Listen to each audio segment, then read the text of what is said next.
dans notre communauté. You are welcome here. You are welcome here. नमस्ते, ब्रुकडेल में आपका स्वागत है. You are welcome here. Come, be a part of Brookdale.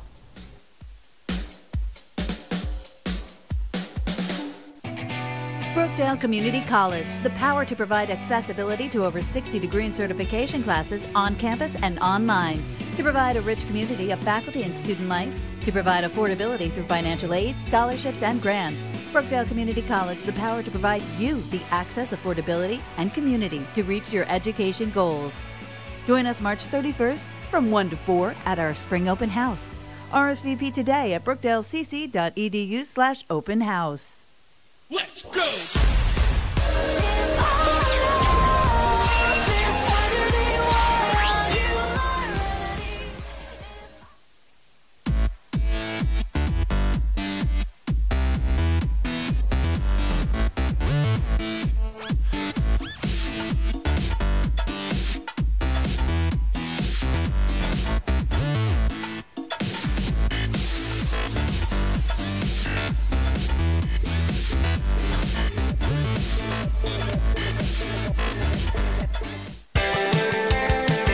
Brookdale Community College 11-week term.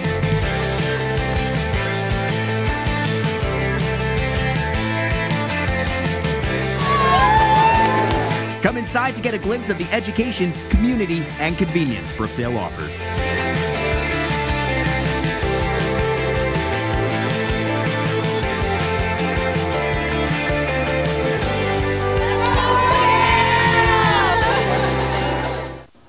How you doing? I'm Makai Morgan from Piscataway, New Jersey. I play point guard here at Brookdale Community College.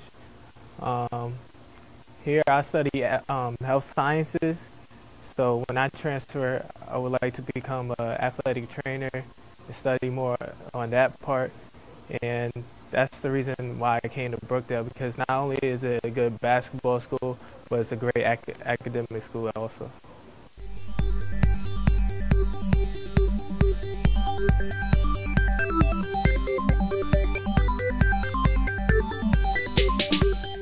Hi, my name is Randy Sutton. I'm from Harlem, New York. I play guard. Reasons why I came to Brookdale is because of my major business, and I wanted them to give me ideas and ways to start one. My name is Emilio Stevenson. I went to Massillon High School, and I'm a guard. I chose Brookdale because it's close to home and it saves me money, and my goal is to one day transfer to a four-year university. So my name is Khalil Campbell. I'm from Long Branch High School. My position on the team is a guard, and my goal is to get a four-year school, and it's the best place for me.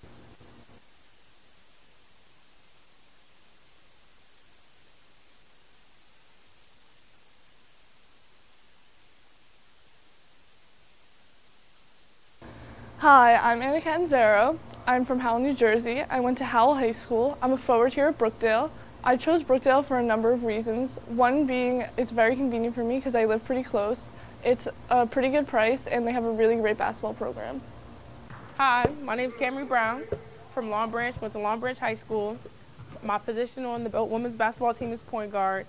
The reason why I chose Brookdale is because it's local. My friends go here. I was recommended to come here, and it has a great basketball program. I'm majoring in biology. And this season, I'm trying to go all the way, trying to go to nationals, get that ring, trying to get a scholarship to go out of state to a different school.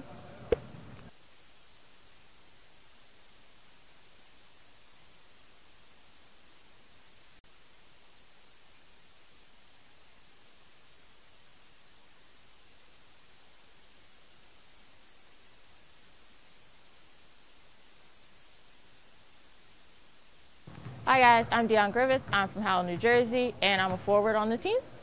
I chose Brookdale because it has a great basketball program. Also, the school is amazing. It has great facilities. My major is biology, and just all the classes help to transfer over, and it's just a great school. Hi, my name is Jessica Popolowski. I'm from Toms River, New Jersey. I went to Donovan Catholic High School. I am the center of Brookdale women's basketball. I came to Brookdale this year for the basketball program, and also because I am a criminal justice major and a science major. Our goal for this year is to win a ring. I'm Rachel Rouse. I'm from Neptune, New Jersey. I went to Academy Charter High School. I'm a guard at Brookdale, and I came to Brookdale because it was convenient.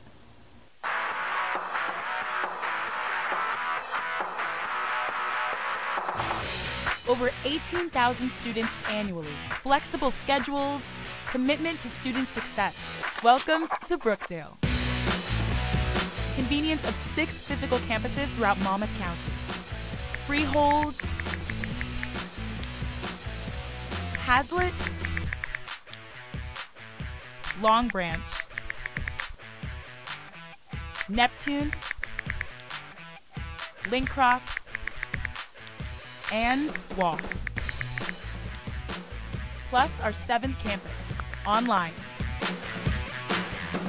Amazing campus life.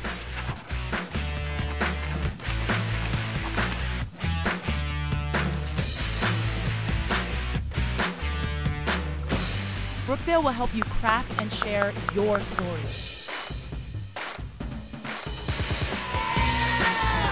Impressive sports programs.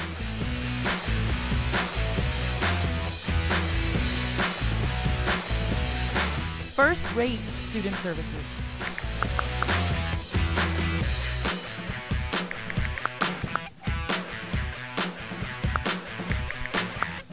Career services help you land your first job.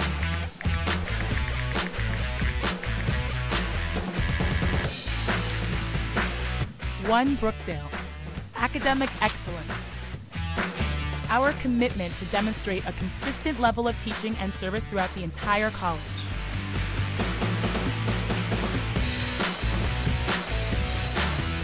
Students are now earning their Rutgers bachelor's degrees at Brookdale Community College's flagship campus. Brookdale Community College. You are the future. Welcome.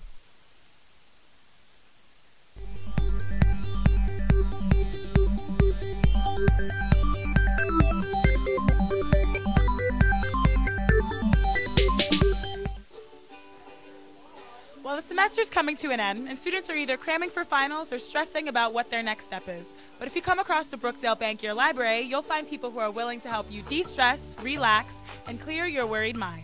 Oh, and did I mention that these people were therapy dogs? Yeah, let's go check it out.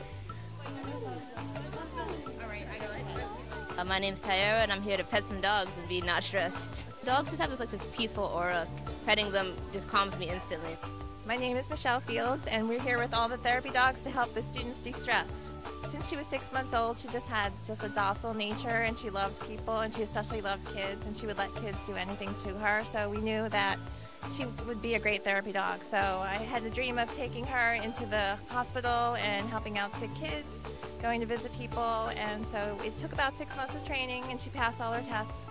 And now we go regularly to Monmouth Medical. We visit the pediatric ward and the cardiac ward, and we were invited to come here today.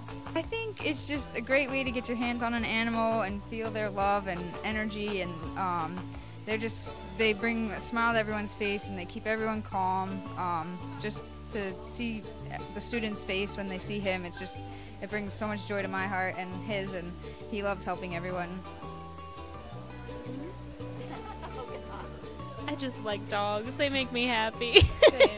So how do you think this is helping you guys de-stress from the academic semester? Nice to take a break from everything and just get to hang out with somebody that just, all he does is want to make people happy. It's a good distraction, and it is very relaxing to just be with a companion who just wants to be pet and have attention and love and give that back. My name is Brittany Harrison, and this is my dog, my therapy dog Charlie, and we're here helping students de-stress. Charlie loves everyone, and he usually always brings a smile to everyone's face. Well, that's all the time we have here today, because I'm going to be spending the rest of my day petting some pups. To learn more about events at Brookdale, visit our website at brookdalecc.edu. I'm Sophia Perola with Brookdale Television. Thanks for watching. Brookdale Community College 11-week term.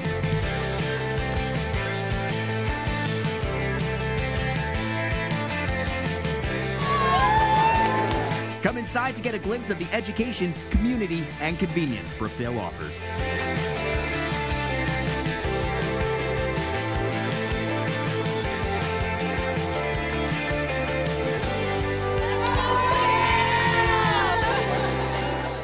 Hello, we are here today in Wall Township, home to Brookdale's new 37,000 square foot classroom building, where college officials, dignitaries, and current Brookdale nursing students gather for the official ribbon cutting ceremony. This is the day that we've been waiting for 17 years.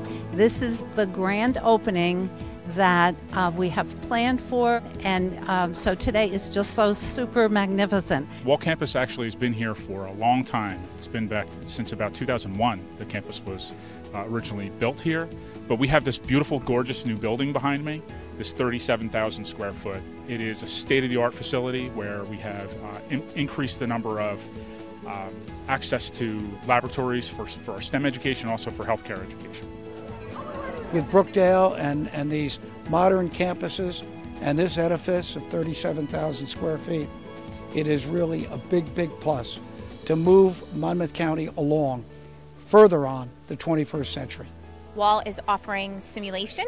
It's going to be a lot more in depth and I think in detail, so I think it would be better for us as students. I think it's going to be good. I think it's going to be a great program. And again, I'm excited just to be at the Wall campus. Brookdale at Wall provides a full array of Brookdale services and course offerings, plus access to baccalaureate and master degree courses through our partner, New Jersey City University. For more information, please visit us at brookdalecc.edu. We're very proud here at Brookdale Community College to be co-hosting the first annual New Jersey Auto Tech Competition in partnership with NJ Car. Students who are competing here today will have the chance to go on to represent the state of New Jersey at the national competition at the New York Auto Show in April. They'll also have the chance to win 2 $1,000 scholarships thanks to the Brookdale Community College Foundation. One of the things that we're most proud of here at Brookdale is our Auto Tech program. It offers state-of-the-art facilities, hands-on training, and pathways to in-demand careers. The competition was definitely very challenging, some easier parts, some harder parts. I kind of got to put a variety of all my different skills in. I definitely felt very excited. It feels good to put my skills to the test and see what I can truly do. What we did today was a product of 3 years in the training. We created a competition statewide. The students here were here with their instructors, with their family. They moved through each session, enjoying every minute, and we are about to award the trophies. And our first place team is Hunterdon County Polytech.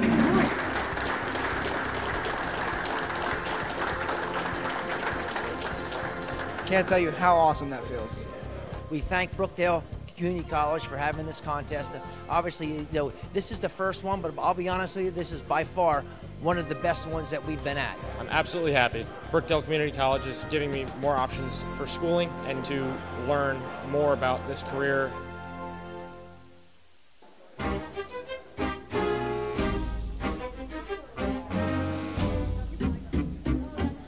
My name is Rebecca Nestor. I'm the Vice President of Student Life Board. We plan these events during college hours, Tuesdays and Thursdays, from 11:30 to 1:15. So we have pumpkin carving contest where you can win prizes. We also have free apple cider, free water, and free popcorn.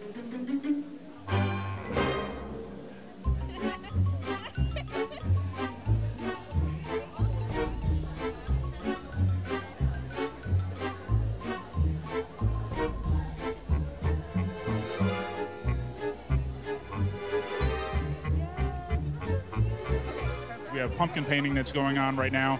One of the things that makes Brookdale really great and unique is the involvement of our students in student life and activities.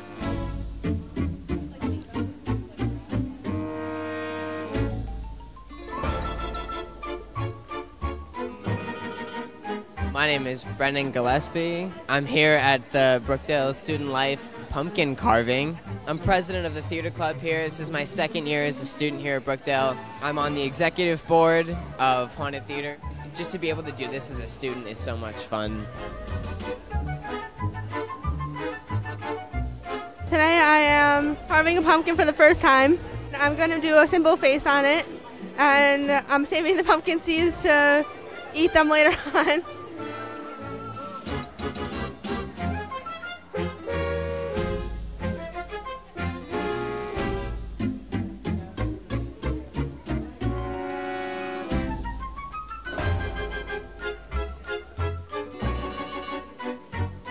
Our our top winners are number 4, number 6, and number 16.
It felt like I was actually in the virtual reality game, like I was on a real live roller coaster. I was going upside down, I was feeling the wind in my hair. It was amazing. Oh my God, that was so cool. I love it. Thank you so much.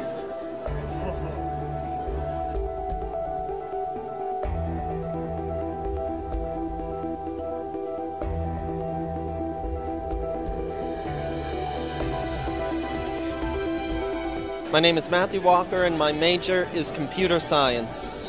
This event has been pretty fun so far. I enjoyed the VR quite a bit.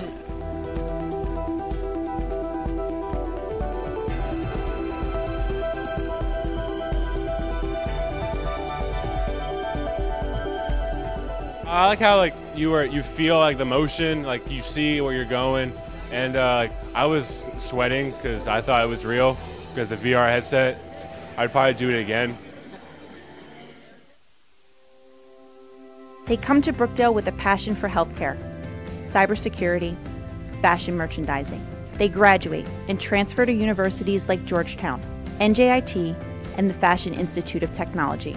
They begin their careers as registered nurses, security engineers, and fashion designers. This is what success looks like. And here is where it all starts. This is Brookdale, college redefined, success reimagined. Take your next step at brookdalecc.edu. They come to Brookdale with a passion for healthcare, cybersecurity, fashion merchandising. They graduate and transfer to universities like Georgetown, NJIT, and the Fashion Institute of Technology. They begin their careers as registered nurses, security engineers, and fashion designers.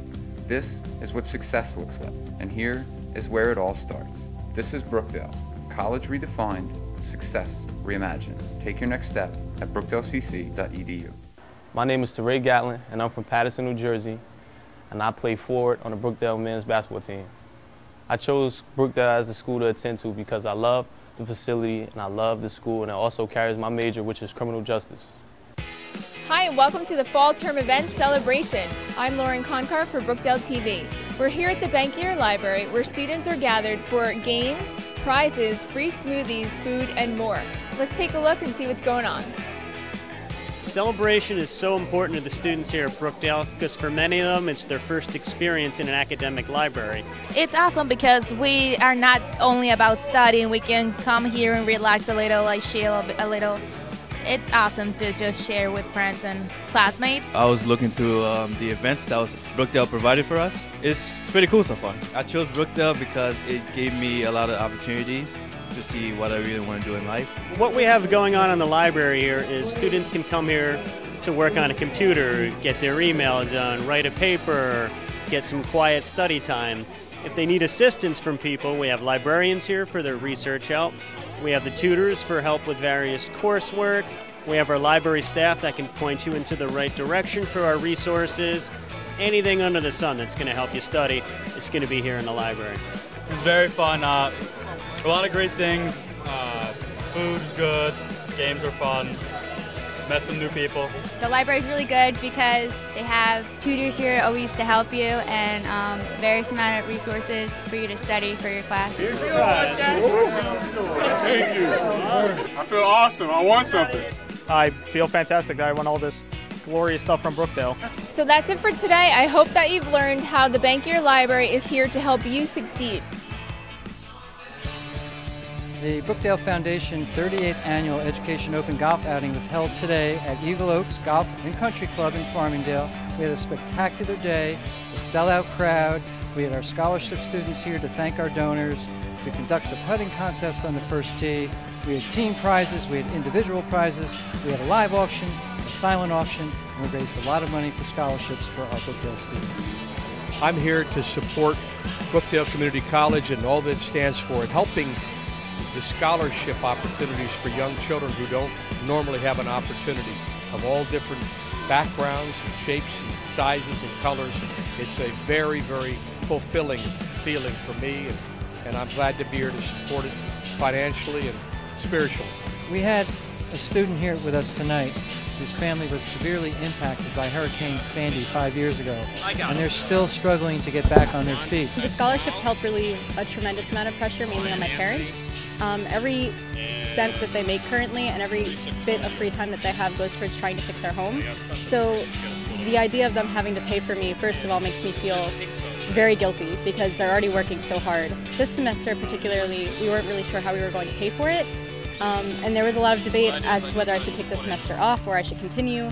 And that's when I emailed the Brookdale Foundation, and they gave me the application, and the money paid for my tuition and for my books, and they gave me extra money for living expenses, and I can't even express how much it's helped and how much pressure it's taken off of my parents, because every cent that I'm able to keep them from spending on me is a cent that goes towards fixing our home. We're glad to support students who are dedicated to their studies. This student has a 3.9 GPA. And I would like to thank all of those who donated and contributed to the scholarships. This, in many cases, is a life-changing experience for students to be able to have financial contribution that's going to help them to complete and become successful. Thank you. Adjust it. If you're looking to have fun and meet, wait, hold on. Okay, testing. If you're looking to have fun and meet some making, people with the sure same interest as you came to the right place. Here at Brookdale, we have the Involvement Fair, where over 30 different clubs and activities are showing students what they're all about and trying to recruit new members. If you like math, poetry, writing, theater, odds are you find the group that's right for you. Let's go check it out. My name is Justice Lawless, and I'm here looking at all the clubs. So far, I saw the Outdoor Sports Club, the Student Life Board, and the Education Club. And my name is Isaiah Brinson, and I am the treasurer for the Architecture Society. Our goal is to try to bring in the incoming students who are interested in architecture, get them accustomed, pair them up with a second year so they understand and so they know, like sort of like a guide or a mentor to help them out during their first year. My name is Bailey. I'm the president of Theater Club. What we do every week is we do a lot of improvisational games. And there's no experience necessary, no participation necessary. If you just want to come and have fun, then that's kind of what we're here for. This semester, we've also made it a point to kind of switch things up a bit. So we have like a T-shirt day, we're celebrating Halloween and Thanksgiving, and we have a partnership with the Alliance. So we have a date where we're going to collaborate. So I'm really interested in like performing arts, so I was looking at like theater club and acapella, but I've seen clubs that have to do with like anime, and there's like all different types for literally every interest. Ooh, yeah. Ooh, yes! Well, guys, I think I found the club that's right for me. To learn more, visit our website at brookdalecc.edu. I'm Sophia Pearl with Brookdale Television. Thanks for watching. Oh, na, na, na. Yeah, yeah, yeah. Woo! 8 Brookdale students and 2 faculty leaders experienced short-term study abroad courses in statistics and environmental science in Bermuda. They studied alongside a team of researchers and scientists at BIOS, the Bermuda Institute of Ocean Sciences facility in Ferry Reach, Bermuda. During an informal adventure sharing session, many of the returning study abroad participants discussed their experiences and shared the lessons they had learned during this visit. It's so different from looking at a piece of paper and memorizing definitions or formulas. It was amazing to take in so much information and not even have to force myself to, memorize all of it. Or I was genuinely curious about what I was learning, and it was awesome. I want to continue to study ocean life, and that's what I want to do with my life. It's very different when you're actually doing something hands-on, because I just feel like for me, I remember it that much more.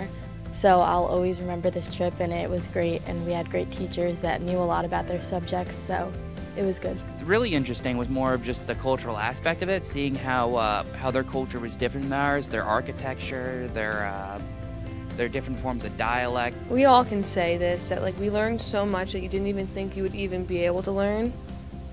Studying science and all that stuff, to me, it wasn't very appealing, but the things I've learned and the stuff that we did and the experiences we had, it really made me enjoy school. I never really did, and I just got so many opportunities to be with amazing people, and we all got to do so many fun things, and I would recommend this to anyone and everyone. Now I can take so much away from this experience, and I'm really grateful for that. I'm so glad I had this opportunity, and I hope that in the future this program runs again so other people can have opportunities and help them decide what they want to do with their life. It was definitely a memorable experience, for sure. For more information, visit our website or call.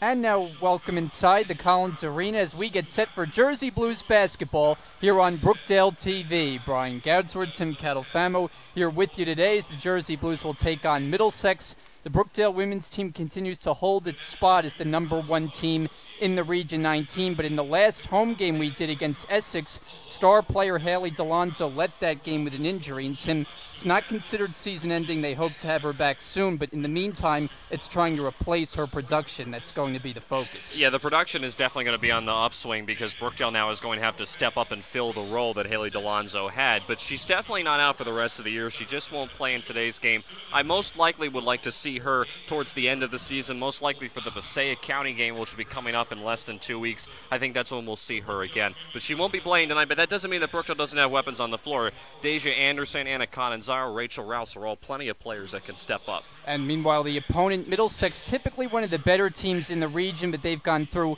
a very trying season this year and really just playing at the string at this point. Yeah, Coach Powell told me pregame she just hasn't had a great season, hasn't really been able to recruit the type of players that she wants, but they'll be back next year for sure. They certainly have a very talented team. They're just looking to try to get through this season with as least amount of damage as possible. So it's Brookdale on a 3-game winning streak. They try to make it 4 in a row back here at home. Final 3 games of the season are here at the Collins Arena, and they try to keep up the winning ways as they take on Middlesex here tonight. So we'll pause right now as we get set for the national anthem inside the Collins Arena.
Ladies and gentlemen, before tonight's game, the Student Athlete Advisory Committee and the Student Life and Activities team has teamed up to host Pink Zone Night. This event is to spread awareness of breast cancer. 1 in 8 women in the United States will be diagnosed with breast cancer in her lifetime.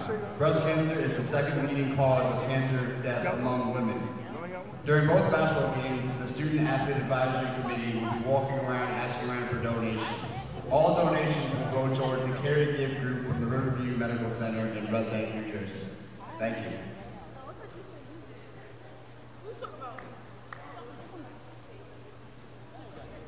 And now the starting lineup. First, for the visiting Colts of Middlesex County College, coming to tonight's game with an overall record. Inside the Collins Arena here on Pink Zone Night, as you take a look at the visiting Middlesex lineup first, and they go with Alyssa Bukowski, Keisha Collado, Alexis Banco, with Gabriella Augusto and Lorena Archile. The Blue Colts on the season just a 4-17 record, which places them third from the bottom in the Region 19 standings. And for the Jersey Blues today, the starting five for head coach Rich Brunson, it'll be Rachel Rouse, Dion Griffith, Anna Catanzaro, Deja Anderson, and Jessica Poplawski. As you note, the omission of Haley Delonzo out with an ankle injury, missing her second straight game, but again, optimism there that she returns before the region tournament. Yeah, I think that's pretty safe bet. I think that she's certainly not going to be out for the rest of the season, which is good news for Brookdale, but Brookdale certainly doesn't want to have her go back in too early. I think Coach Brunson likes his chances with the players that he has suited up, ready to go tonight against a team like Middlesex. But down the season, particularly as we get closer to the end of the year, where Brookdale comes home to play Passaic, I believe on February 16th, Brian, that'll be a game where if you're Coach Brunson, you'd like to have Haley Delonzo in there, and certainly for the Region 19 tournament, of course. So I don't think that they're going to take any chances. She won't play tonight, but it's definitely not season-ending by any stretch of the imagination for Delonzo. And the region semifinal and final will be played right here at the Collins Arena on March the 2nd and 3rd. So we're happy to have that event back here in Lincroft. We had it here 2 years ago, and it will be the Jersey Blues who will try to win the region again and get a chance to do that in front of their home fans. I remember, if you win the region, you go to the national tournament, so it's an automatic berth when you take that into consideration. So for the Jersey Blues, they're just looking to try to finish out the season very strongly, and if they can win the tournament, which I would say they're probably the favorites right now, they're number one in the standings right now on the women's side. They've beat almost every single team in conference. The only team that's close to them right now is Philadelphia, and they were able to beat Philadelphia pretty handily earlier this year. So Brookdale definitely the favorites going in. They're looking to try to make a run not only in the region tournament, but get to the national tournament, which would be certainly a huge accomplishment for Coach Brunson. So we're just about set for the opening tip. Reminder that Brookdale basketball is brought to you by Joyce's Subs and Pizza. They're located at 655 Newman Springs Road in Lincroft and available online, joycessubsandpizza.com. And the officials this evening, Ron DePasquale, Brian Anthony, and Teresa Coniar. And we're just about ready to go.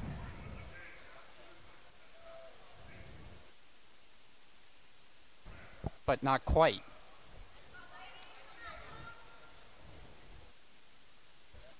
Players are ready. Now it's the officials who will walk over to mid-court. And it's Archile for Middlesex, Griffith for the Jersey Blues, and we're underway. The Blue Colts control the opening tip. Now, if you're Middlesex, you want to get things off to a quick start. You're a team that struggled this year. Brookdale's very set in their defensive zone. I don't think they're really going to change too much out of that 2-3 zone, at least early on in the game. They force a turnover there, but if you're the Colts, you want to get things off to a strong start. Not clearly, obviously, on that possession. It's Rouse who drains the three to start the scoring tonight. 3-0 Brookdale, as Alexis Banco walks into a tough corner and is out of bounds, so Middlesex begins with 2 straight turnovers. Yeah, that's certainly not the way that you want to start the first 30 seconds if you're Middlesex. I think one thing that Brookdale is going to try to do early on is remain in that 2-3 zone. not really want to go to a man-to-man defense too early on because it'll wear out your players' stamina. So go to a 2-3 zone. Brookdale's got the size. That's another factor that they have going against them. If you're Middlesex, you don't necessarily have the size that Brookdale does. So I'd expect that to be the strategy early on. Poplawski unable to convert for Brookdale. Now Middlesex looking to get on the board for the first time. Bukowski handling with the much taller Catanzaro on her. Now this is Banco who gives it away, and on the floor is Anderson to scoop it up.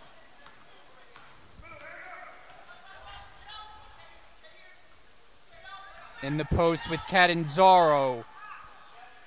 Offensive rebound, Poplawski. Anderson for Rouse. 3 on the way. Short. Long rebound, Anderson on the offensive end. She puts it up no good. Poplawski another offensive rebound. And this is a third chance opportunity on this possession. And you can see where Brookdale's beating Middlesex already inside just with their size alone, grabbing those rebounds. Anderson comes up short, and then there's a loose ball foul, which will give the ball to the Blue Colts.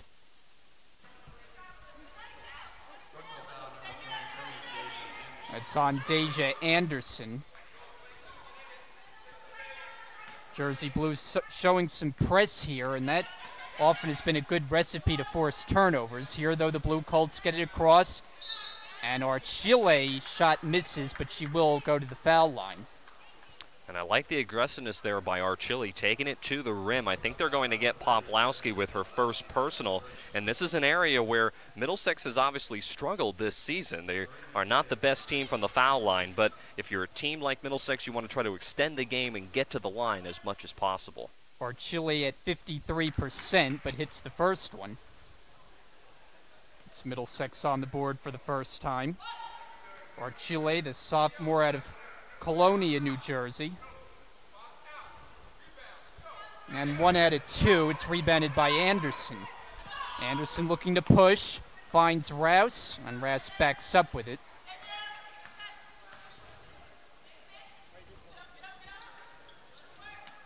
Poplawski puts it on the floor, puts up a shot off the backboard, and it's rebounded by Keisha Collado. One thing you notice with Middlesex is not a lot of size on the floor. In fact, 2 players that are under 5 foot on their roster, as this is Augusta who's able to knock down the jumper. Gabriella Augusta, I should say. And we're tied at 3. Here's Anderson on a step back short. But the pass was a bad one. Poplawski takes it. Catanzaro throws it up and tipped in the rebound to Collado. Yeah, I think you have to be pretty happy if you're Middlesex getting things off to a little of a shaky start, but you're been able to tie the game up. You have an opportunity to take the lead on this possession. Banco knocks down a long 2 as her foot was on the line. And so Middlesex has hit a couple of long jumpers and have themselves a lead. And that has Rich Brunson wanting to talk things over.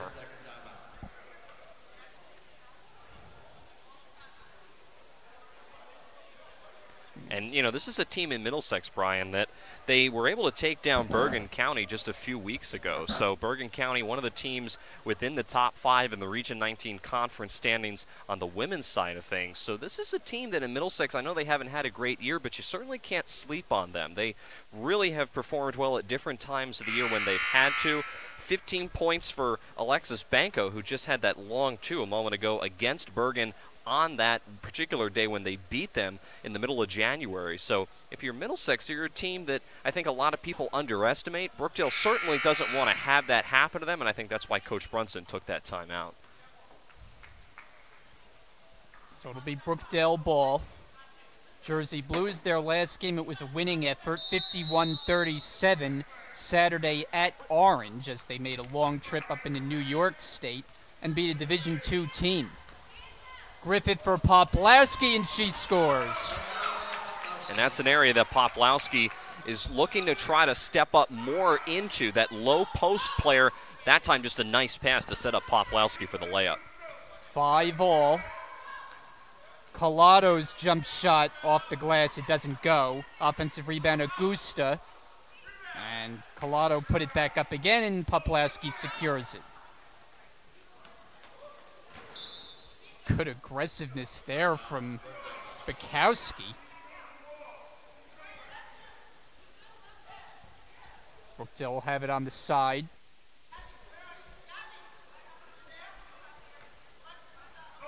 Alexis Espada has checked in for the Jersey Blues. Anderson pull-up jumper, she's got it. Yeah, and Anderson, we talked about it in the last game, Brian. She's got such good form, and now with Haley DeLonzo on the bench, she's going to have to step up into a much larger role on offense. Banco looking to take it all the way, but missed the layup. And here comes Anderson through the paint, lays it up and in. Not only does she have good form, but she's got good explosive speed, and you saw that on that possession, Anderson being aggressive and taking it to the rim. Brookdale now up by 4. Just over 4 minutes in. Ball movement, Collado comes up short. Offensive rebound, Augusta. She misses. Then Collado takes another offensive rebound. Bukowski fires away. That won't go. And finally the defensive rebound to Anderson. And Brookdale was lucky. Nobody was in the middle of the paint there trying to box out on defense. Poplawski tries, can't hit. And now Banco will get it slowed down for the Blue Colts. About halfway through this opening quarter.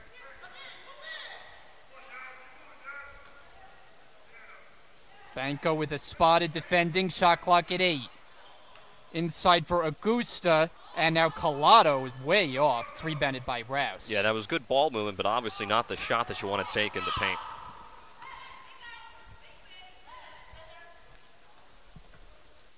Rouse inside Griffith. She takes a jumper, and it goes down for 2. And both Griffith sisters, I know Dion's kind of filled into the role for Danielle, who will play tonight, but she's been coming off of that leg injury. Both of them are so good at knocking down those jumpers from the sideline area, from that baseline jumps spot. They like those shots, and they've been able to knock them down consistently throughout the season. That's Alyssa Bukowski able to drill the 3. Stop what was an 8-0 Brookdale run after the timeout. 11-8. Griffith for Poplawski. Kick it back out, Anderson. There you go. Cutting is Rouse, blocked by Archile. Good defensive play. And a nice move by Archile to make a nice defensive play against Rouse, because Rouse was on her way to the rim. It was a nice look from Anderson, but an even better defensive play by Archile. Bukowski is open, can't hit the 3, and the rebound Poplawski. Anderson gets in between the defenders, but is called for steps. It was a nice move, but she didn't get away with it. Here's Anna Catanzaro checking in, and Poplawski to the bench. Middlesex, we mentioned the overall record is just 4-17, and that doesn't look pretty, but they played better of late. In fact, over their last 6 games, they've split them, winning 3 of the 6. And that's where the win against Bergen County, which is a moderate team within the Region 19 Conference. As you see, a nice shot once again from the corner. Middlesex is really opening up this first quarter and shooting well. That was Augusta making this a 1-point game. Catanzaro puts it up. Offensive rebound, Griffith. And Catanzaro couldn't find it, and it's picked up by Bukowski. Yeah, I think Catanzaro may have gotten hit in the face with that last possession. Taken away by Griffith. She stepped in front, and there's a whistle. Foul called. You see Archile just goes to reach in there on Griffith. Nice call by the officials, but certainly not what you want to do, making a foul all the way on the other side of the floor. That's going to drive Coach Powell crazy on the sidelines. It's the first foul against Middlesex. So Brookdale ball with a 1-point lead. Espada thinking about it. And Catanzaro's called for a travel.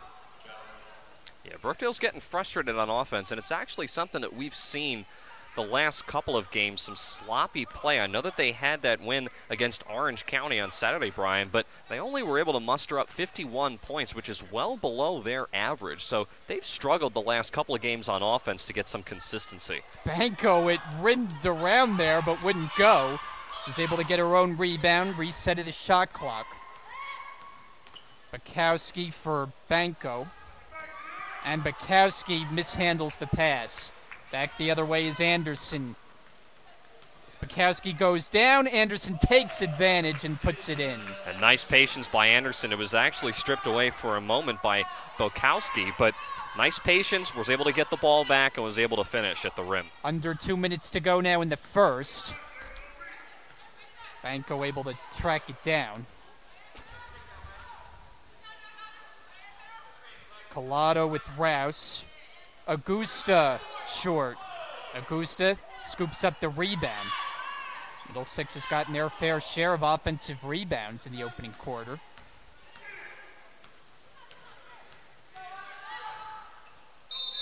And now there's a whistle. And a foul looks like away from the ball. It's on the Jersey Blues. Yeah, and it's going to be on Anna Catanzaro. Catanzaro is squaring off against Archilli down low. And both of those two players have had a lot of contact the last several possessions. In fact, Archilli got away with a shove on Catanzaro that was completely unnecessary, if you'll ask me, on the last possession. So I think Archilli got lucky there, and unfortunately Catanzaro got called for the hold. So keep an eye on that mismatch downstairs. Shot clock resets as a result of the foul. Collado driving baseline, tripped up. And Brookdale picks up another. That's number 4. This one works against Rachel Rouse. Middlesex ball underneath the basket. And every time these fouls get committed by Brookdale, it's a fresh 30 for Middlesex. So Middlesex has been able to get lucky on these last couple of possessions and have opportunities, but they just can't seem to convert. That's Archilli, who had it blocked by Catanzaro. But another Blue Colts possession. Banco tried to go glass, and Rouse takes the rebound. Come up on 1 minute to go, opening quarter. Brookdale by 3.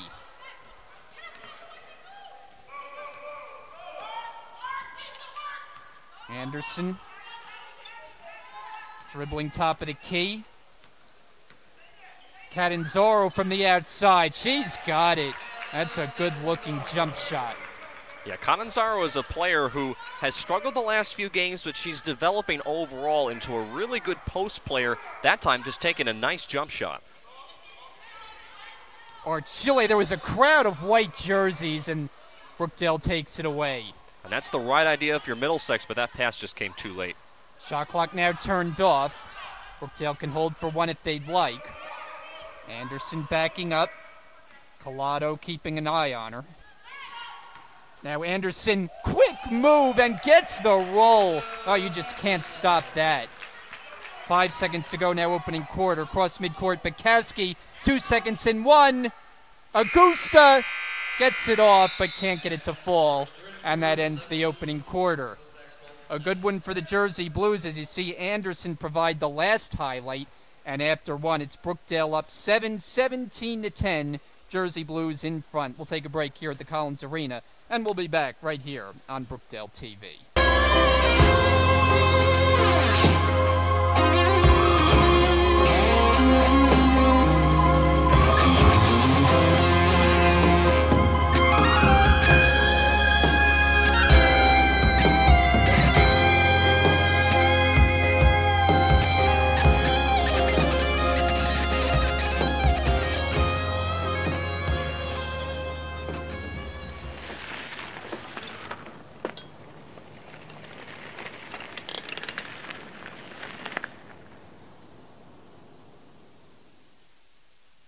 When I grow up.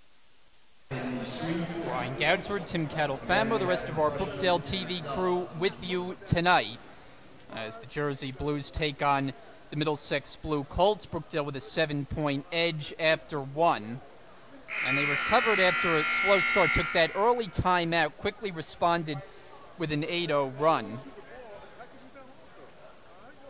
But Middlesex, I think you have to be impressed by them offensively. They've shown an ability to make a number of outside jumpers and are hanging with Brookdale thus far. Yeah, I think if you're Coach Powell, you have to be pretty happy with the way that you opened up the first quarter. You talked about the shots going down for the Colts, and then the ball movement as well has really been pretty good for Middlesex early on in the game. Brookdale has been a little bit sloppy on defense. They've allowed Middlesex to get some penetration inside. Brookdale, though, hasn't necessarily come out flat either. They have a 7-point lead, but Middlesex is hanging around, and I think for the first quarter, that's certainly the way that the Colts wanted to open things up. Catanzaro misfires and up and over the backboard. So Middlesex will have it. Some press being shown here. Jersey Blues only went to it once in the opening quarter. This is slow developing. Banco had to hurry. She finds Augusta, who lays it in. And that's how you handle a full court press. You really can't draw it up any better than that. Somebody back right underneath the post trying to get that ball up, and Augusta with a nice finish. That's exactly the way that you want to handle that full court press if you're Middlesex. Espada for three. And it's rebounded by Bukowski. And that's not really a spot as there. I'd like to see her take a couple dribbles, get to the foul line, and then pull up. But if you're Middlesex now, another opportunity here to cut into this Brookdale lead.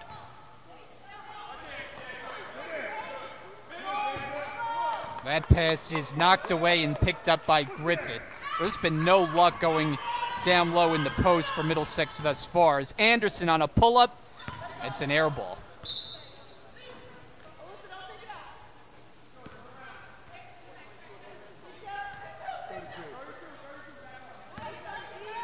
Now the Blue Colts, a record of 3-8 on the road, but they've been getting better here late in the season. Unfortunately for them, it's too little too late. Typically a program that's one of the better ones in the region standings. Had a 20-win season 2 years ago. Here's Archile, can't get it to fall, then there's a foul on Archile as Griffith gathered in the rebound. Yeah, it just hasn't really been the greatest season for Middlesex, and I talked about it in the open. Coach Powell told me pregame they just didn't have the opportunity to recruit the players that they were looking for during the offseason, and that kind of put them behind the 8 ball to start the year. But they've started to develop, you mentioned it a moment ago, with the games, the last couple of games, they've started to come together a little bit more. They had that win against Bergen, so this is a team in Middlesex that just is kind of in a rebuilding phase. They'll definitely be back next year, I guarantee that. About 2 minutes gone here in the second quarter. Shot clock at 10 as Rouse misses off the front rim, but Griffith cleans it up.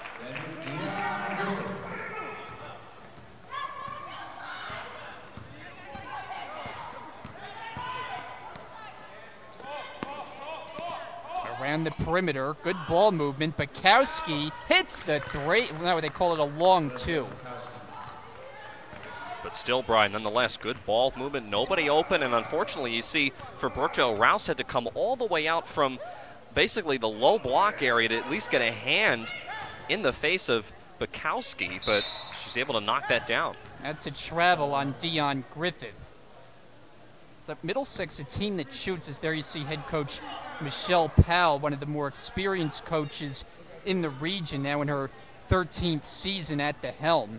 It's a Middlesex team. On the year, they shoot 29% from the floor, but it doesn't look like it tonight. Yeah, they certainly have opened up the first half the way that I think they would want to, and Brookdale's had some difficulties. They haven't been able to quite shut Middlesex down on offense. They've given them some open looks, and so far the Colts have made those shots. Archile got good position and gets it to go. And that's really the mismatch of the afternoon, Brian, or this evening, I should say. Archile against Catanzaro downstairs. That time, Archile just had good position. Catanzaro was a little bit behind the play, and Archile was able to finish. Rouse way off.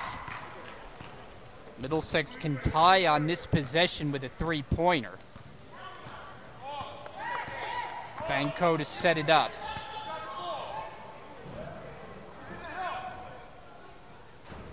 Here is Augusta. She knocks down the jumper. And this is a one-point game.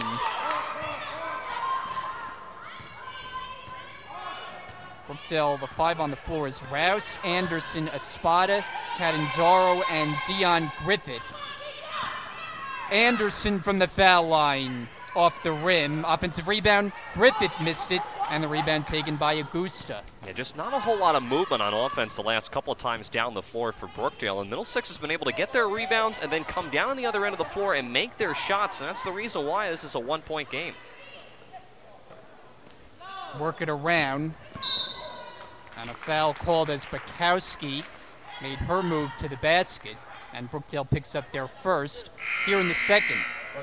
Jessica Poplowski is coming in for Middlesex. Alexis Banco thought she was going to go to the bench, but now jogs back. So the Blue Colts do not make a change. And Deja Anderson in for the Jersey Blues. And I think Anderson may have injured her wrist on that last possession. I don't quite recall what had happened to Deja, but she was holding her wrist right before that inbounds play. We'll have to keep an eye on that throughout the night.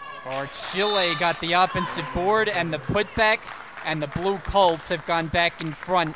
20-19, full timeout. Brookdale, 5:49 until halftime. We'll take a break. I want to do animations. I want to create characters that can fly. When I grow up, I want to create music that makes people want to stand up and dance. We all travel different paths with one goal in mind: success. When I grow up, I don't know what I want to do when I grow up, but I know I want to go to college. Brookdale Community College. Take your next step at brookdalecc.edu. This summer, Brookdale welcomed the newest and youngest members of the college community as 15 Asbury Park High School freshmen began the Asbury Park Dream Academy Early College Program. The Dream Academy fits with our motto. Our motto at Asbury Park is building a brighter future. When we talk about building a brighter future, we're talking about hope and opportunity. And programs such as the Dream Academy Early College Program is about giving. Here on Brookdale TV, first game of our doubleheader tonight, with the Jersey Blues taking on Middlesex. And on the last possession, Middlesex took the lead, 20-19, after Chile got an offensive rebound and a putback for two.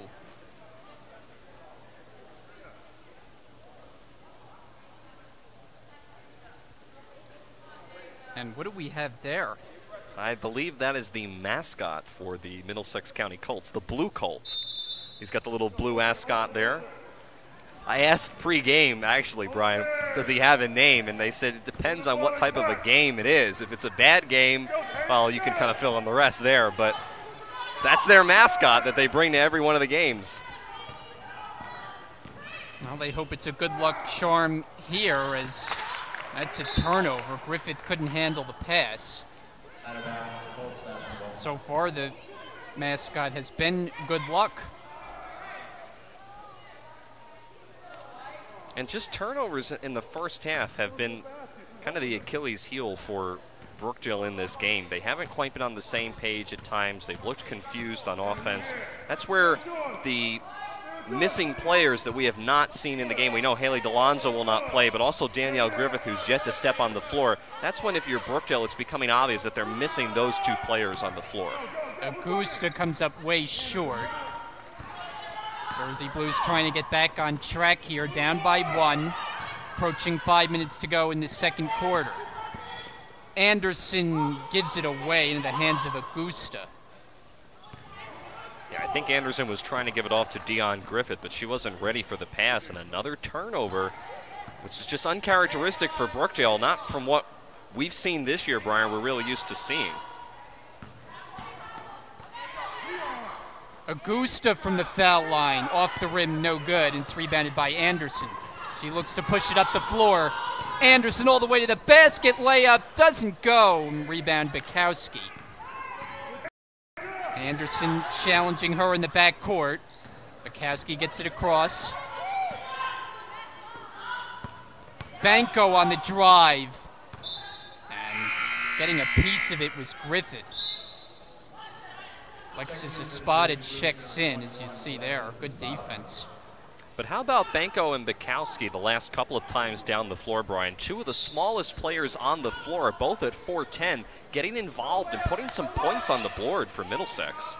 Inbounds for Bukowski. Banco, a jumper, won't go, and Catanzaro has the rebound. Gives it away, though. Bukowski intercepts the pass. Bukowski draws the foul. That'll go on Catanzaro. It'll be Brookdale's second. Just not a very good possession there for Catanzaro. She got the rebound, and she didn't really look to see where she was throwing the ball. Bukowski did a nice job of intercepting that and then going aggressively to the rim and drawing the foul on Catanzaro. That's her second. Bukowski, though, just a 51% free throw shooter, gets the first one. The sophomore out of South Amboy, New Jersey. And 2 out of 2. Brookdale in the midst of a fairly long scoreless drought. They've been stuck on 19 points. Here's Rouse, a floater. Offensive rebound, Griffith looking for a call. It'll stay with the Jersey Blues. And now Middlesex will insert Junice Gonzalez into the game. They've not made many substitutions, and can't fault them. Their starting five has been awfully productive. Griffith can't get it to fall. Last touch, Blue Colts. Another inbounds for Brookdale. It'll be Griffith. And overshoots Rouse. Brookdale just a little out of sync here in the first half. And it's just been a sloppy first half, Brian. It really hasn't been very efficient on both ends of the floor. And unfortunately, I don't really see how Brookdale is making any adjustments to that, because we haven't seen Haley DeLonzo. She won't play tonight. We haven't yet to see Danielle Griffith take to the floor. So Brookdale's really using with what they have, and just so far they just have not looked very sharp on offense. They've had miscommunications. Players haven't been on the same page with each other. So if you're Coach Brunson, you're going to have to make an adjustment, because if there's one thing you don't want to do, it's fall behind to a team that's kind of playing with a chip on their shoulder in Middlesex County early on in the first half. Catanzaro gets the steal. Anderson dashes to the basket, finds Rouse, who lays it up and in. And that puts a stop to the scoreless drought. Brookdale now down by 1. 3 minutes to go, second quarter.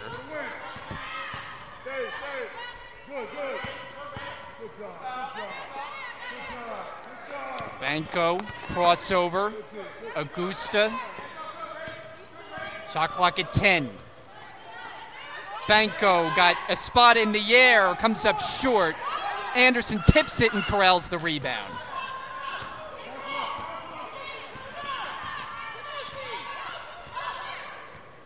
Lots of floor communication you can hear between coaches and players.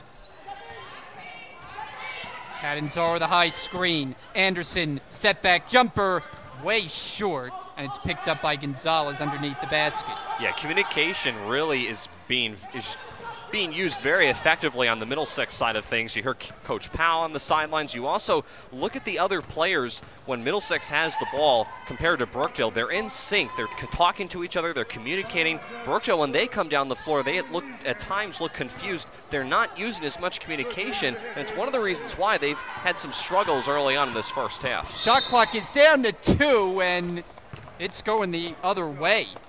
Offensive foul away from the ball against the Blue Colts.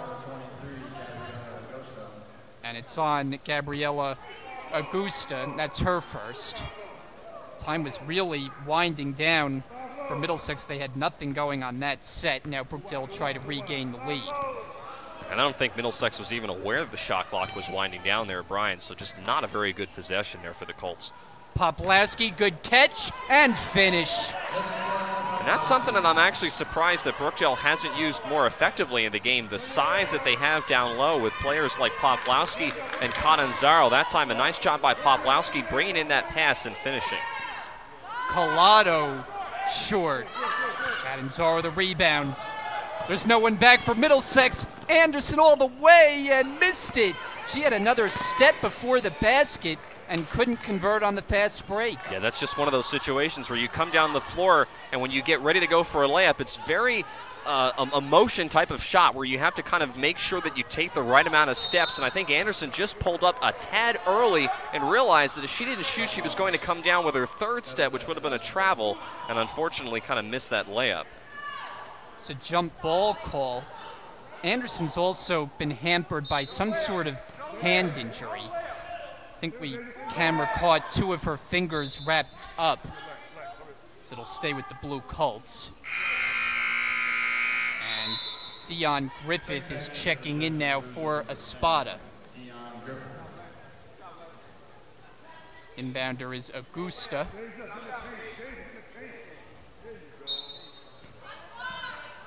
No one challenging the inbounds. Get it in for Banco. Shot clock at 12. Bukowski thought about it. Down to 3 to shoot. Banco just flings it up there. No good.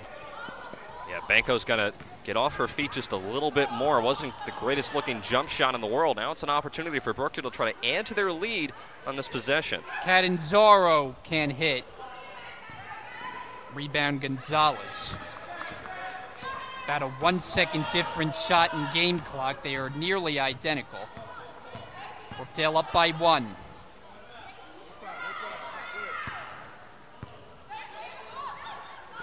Collado. And Bukowski back for Augusta. Bukowski had it blocked by Anderson. Anderson headed the floor with 3 seconds. Anderson with 2, and it is a blocking foul. As hitting the floor hard was Bukowski. She'll get some assistance to her feet. Yeah, good call by the officials, but Bukowski definitely got hit hard. She's okay, but now Brookdale, because it was a foul on the floor, they only have 1.3 to shoot. They have to catch and shoot. And it's Catanzaro backtracks for it, and Brookdale unable to get a shot away, and that ends the opening half. So not the kind of half the Jersey Blues were expecting against one of the bottom teams in the region. They hold just a 1-point lead at the break. It's Brookdale 23, Middlesex 22. And as we get set to welcome you back inside with Brian Gadsford and Tim Catalfamo. And Tim, I think you can clearly note the absence of Haley DeLonzo because she does so much more than just score. And in her absence, Brookdale's had a hard time getting their offense set up. They've turned it over a lot. They haven't shot particularly well. And on the other hand, Middlesex has come to play tonight. Well, DeLonzo definitely is very effective on both ends of the floor. Not only can she score, but she's one of the lead stealers on defense. She steals a lot of passes. She creates a lot of turnovers when Brookdale's on defense. And with her not on the floor, Brookdale has kind of struggled to try to fill that role so far in this first half. And yeah, if you're Middlesex, I mean, you're happy about your effort in the first half. To come into this game with the #1 team of the Region 19 Conference and be this close at halftime, I think gives them a lot of confidence. They're on the upswing. I know they haven't had a great season, but the last few games, Middlesex has definitely played better. And if you're Coach Brunson, now you have to be very careful because now it's going to question who's going to step up to fill that role of Haley DeLonzo, who's going to step up and fill the position of Danielle Griffith along the post. That's really been an area that Brookdale just has not really been able to use effectively in this ball game, and Middlesex is hanging around. I think they're pretty happy with the first half performance. No doubt they should be, as Brookdale try to make some adjustments in the locker room. They do hold the lead, though, only by 1, 23-22. We're at the break here at the half at the Collins Arena. We'll take a break here on Brookdale TV. When we come back, the start of the second half.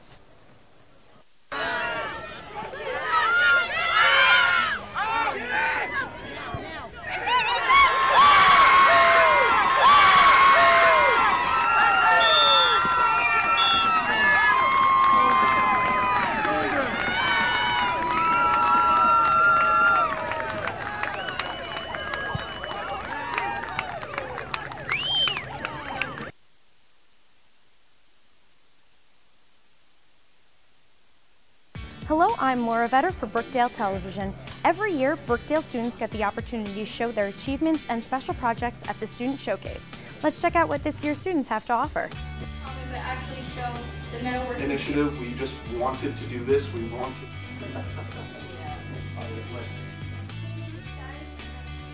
My name is Nick Marquier. I'm a mechanical engineering major here at Brookdale. I'm also the president of the Engineering Student Association. So this is a board I put together of all the different components just for this presentation. I laid them out so you can see the different components very nicely and the wiring. So as you can see here, if I move the joystick left or right, it'll move the pulley and the belt. The showcase is something that Brandon Gramer started 4 years ago, and it's this fantastic opportunity that allows students to come and just showcase their work. And it could be something like a paper, a project, a theater scene, a study abroad experience, or even a student club, and they get a half-hour slot during which they present what they've done at the college and have audience members, and it's a great way to show our stuff. I think it's really important that the Brookdale community knows all the different things that our students do. Some things that maybe people don't think about, they can find them here. My name's Anthony Pompili. I'm a computer science student here at Brookdale. I've worked with the NASA Space Grant Consortium with my project, Project Cactus, that I'm presenting today at the Student Showcase.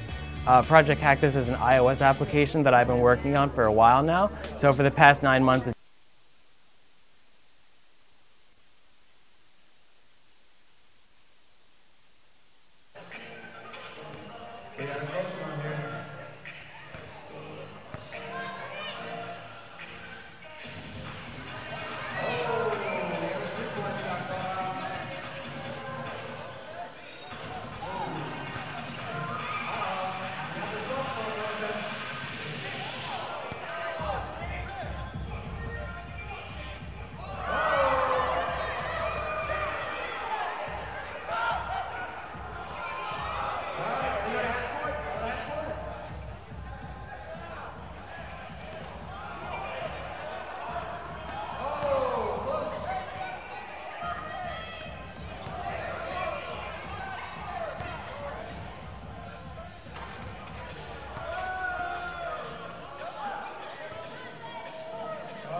me and my friends have been working countless hours to produce such an application.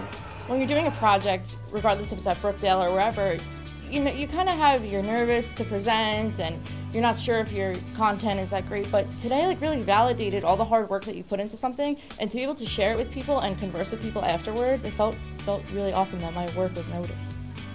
And I think it was just a great forum to present something that I strongly believe in, and give other people the opportunity to learn about it. The showcase gives students an opportunity to come here to the Student Life Center and present the work that they've done either in their classes, it could be a trip that they've taken here at the college, or it could be something that's totally and utterly unexpected. I remember a couple of years ago, the physics club, they built a hovercraft, and they brought that here to demonstrate. For more information, you can log on to brookdalecc.edu. I'm Laura Vetter, and thank you for joining us on Brookdale Television. Need a break from the vigorous academic year? Don't worry, you're not the only one. Hi, I'm Sophia Perola, and I'm here at the Student Life Center, where students are chilling out, drinking smoothies, and hoping their finals go smoothly.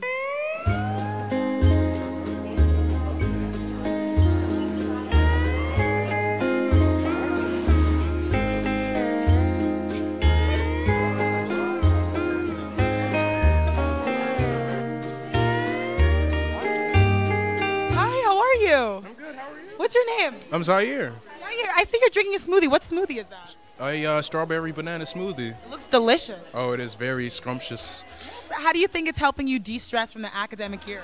Well, it's cold, and it relaxes my throat, and it's like, it's very relaxing. If I get a brain freeze, it'll stop me from doing homework, you know what I mean? So that's how it's relaxing, Sounds successful to me.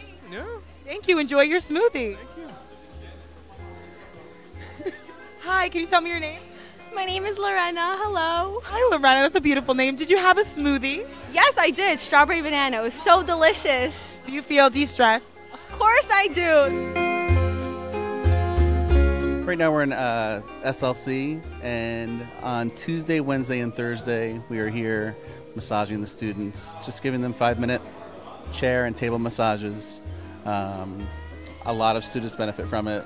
Once we come over here, usually we're signed up. We have a non-stop time that we're here, so we're usually here 11 to 2, and it's beneficial for all the students. I think it's a really good idea actually to get a massage before the finals. Because it's really relaxing, yeah. This feels amazing, just getting rid of the kinks and knots. I could see why this is Anti-Stress Week.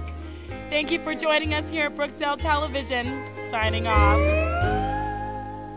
It's the week before finals here at Brookdale Community College, and students are running around hoping to pull together a big A on their final exam, but a few of them are here in the Bankier Library choosing relaxation over stress by taking a step out of the student's life and into the dog's life.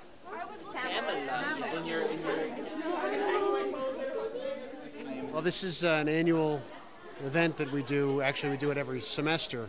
Around exam time, it's therapy dogs in the library for students to come in and staff too.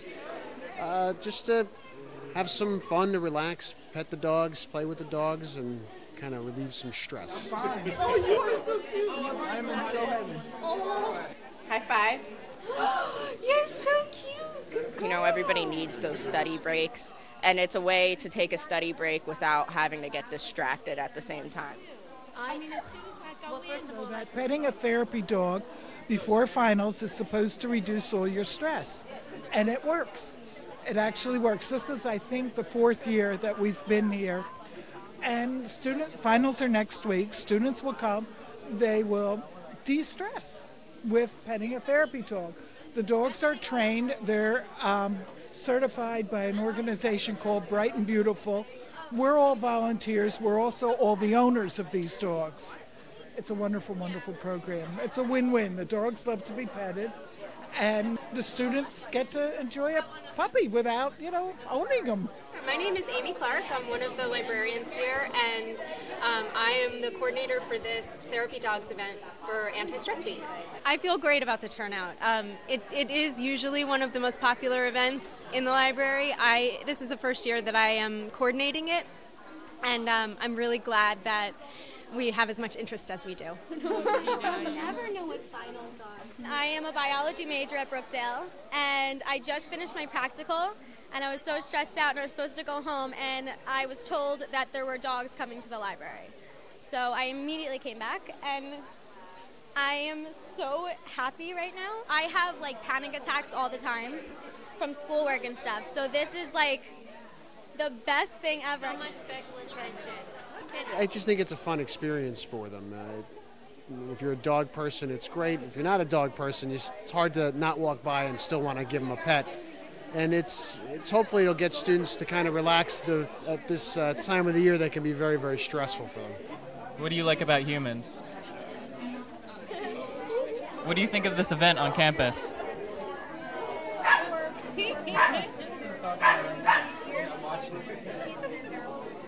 Well, if you don't have a library, you don't have access to books and electronic resources that you need to do to complete most of your assignments.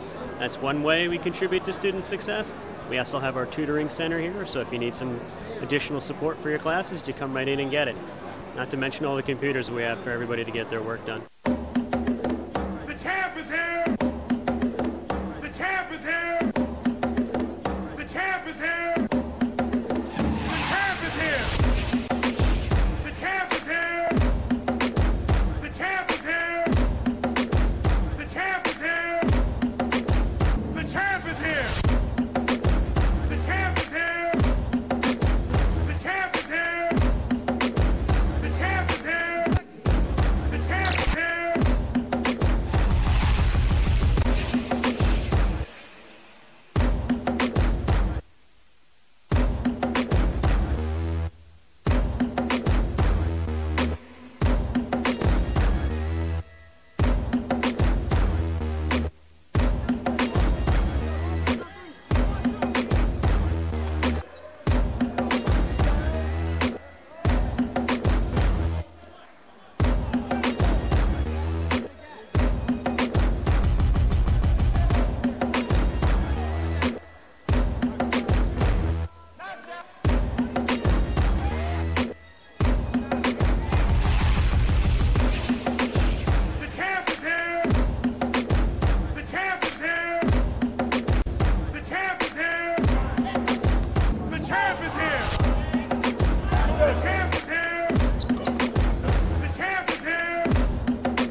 8 Brookdale students and 2 faculty leaders experienced short-term study abroad courses in statistics and environmental science in Bermuda. They studied alongside a team of researchers and scientists at BIOS, the Bermuda Institute of Ocean Sciences facility in Ferry Reach, Bermuda. During an informal adventure sharing session, many of the returning study abroad participants discussed their experiences and shared the lessons they had learned during this visit. It's so different from looking at a piece of paper and memorizing definitions or formulas. It was amazing to take in so much information and not even have to force myself to, memorize all of it. Or I was genuinely curious about what I was learning, and it was awesome. I want to continue to study ocean life, and that's what I want to do with my life. It's very different when you're actually doing something hands-on, because I just feel like for me, I remember it that much more. So I'll always remember this trip, and it was great, and we had great teachers that knew a lot about their subjects, so it was good. Really interesting was more of just the cultural aspect of it, seeing how their culture was different than ours, their architecture, their different forms of dialect. We all can say this, that we learned so much that you didn't even think you would even be able to learn. Studying science and all that stuff, to me, it wasn't very appealing, but the things I've learned and the stuff that we did and the experiences we had, it really made me enjoy school. I never really did, and I just got so many opportunities to be with amazing people, and we all got to do so many fun things, and I would recommend this to anyone and everyone. Now I can take so much away from this experience, and I'm really grateful for that. I'm so glad I had this opportunity, and I hope that in the future this program runs again so other people can have opportunities and help them decide what they want to do with their life. It was definitely a memorable experience, for sure. For more information, visit our website or call.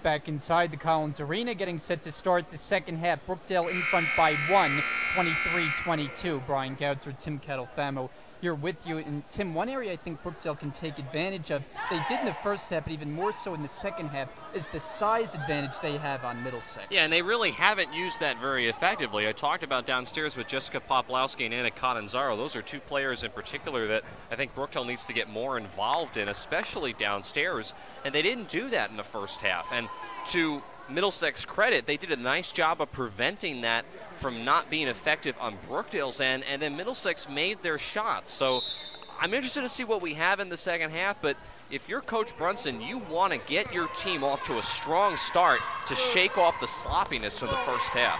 And the second half underway with Anderson finding Griffith for a baseline jumper that doesn't go, and it's rebounded by Augusta. Original starting fives on the floor for both teams. Second meeting of the season between these teams. The first one was very much lopsided. This one, though, looks like it's headed for a different kind of finish.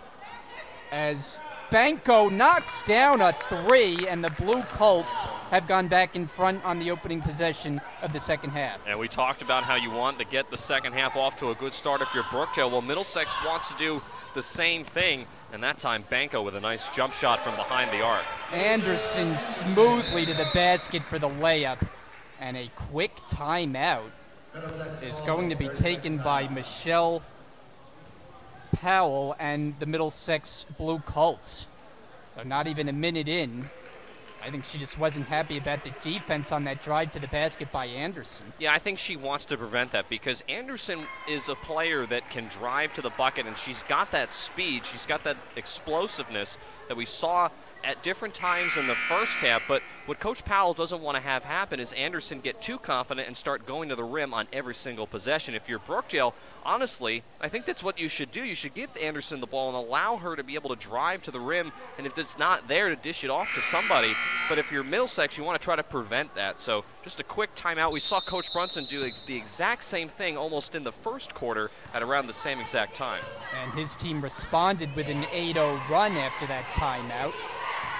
Tied up at 25. Augusta backing in, and now Banco. Work it around to Bukowski. The drive, layup, misses. Offensive rebound, put back try by Archille wouldn't fall. And Catanzaro comes away with it. Anderson walks it ahead. Rouse spotting up for a jump shot, rimming no good. And it's out of bounds back to Middlesex. Yeah, Deion Griffith had position, but the ball hit her in the face as she was coming down to try to grab the rebound, and I think it bounced actually off of her face out of bounds. So just unfortunately continued sloppy play on both ends of the floor for the Jersey Blues. Banco on the perimeter.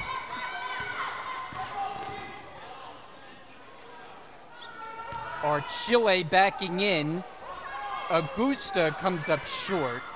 And Rouse comes the other way. And I tell you, the ball movement is there for Middlesex, but they've got to make these shots count. Anderson with a floater. And it's rebounded by Archile. Rouse picks up Bukowski.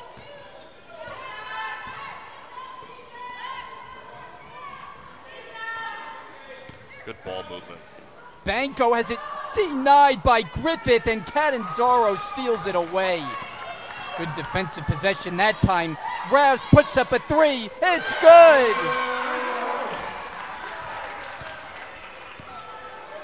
Rachel Rouse gets one to drop, and Brookdale up by 3. And hopefully that's the type of shot that'll get Brookdale back in motion, so to speak, on offense. Try to shake some of that rust off that they had in the first half.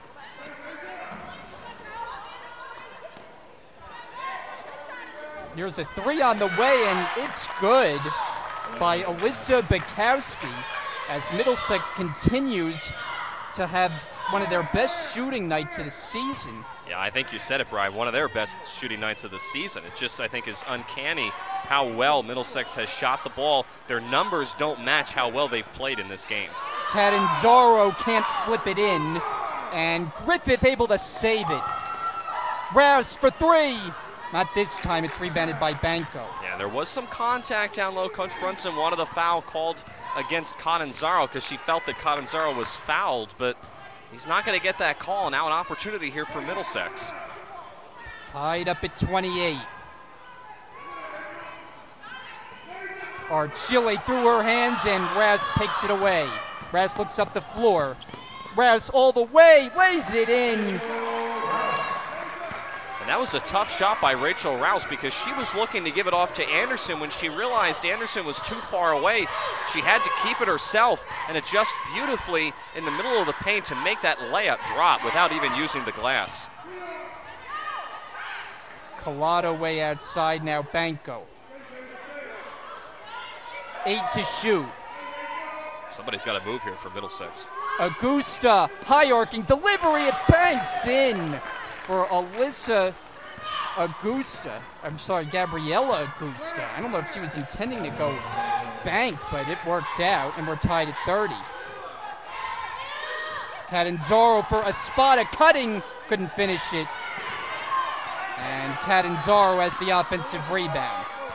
I'd like to see someone come out and set a pick for Anderson so she could drive to the bucket. Anderson dribbling, little out of control. Catanzaro fires off the rim. It's rebounded by Bukowski.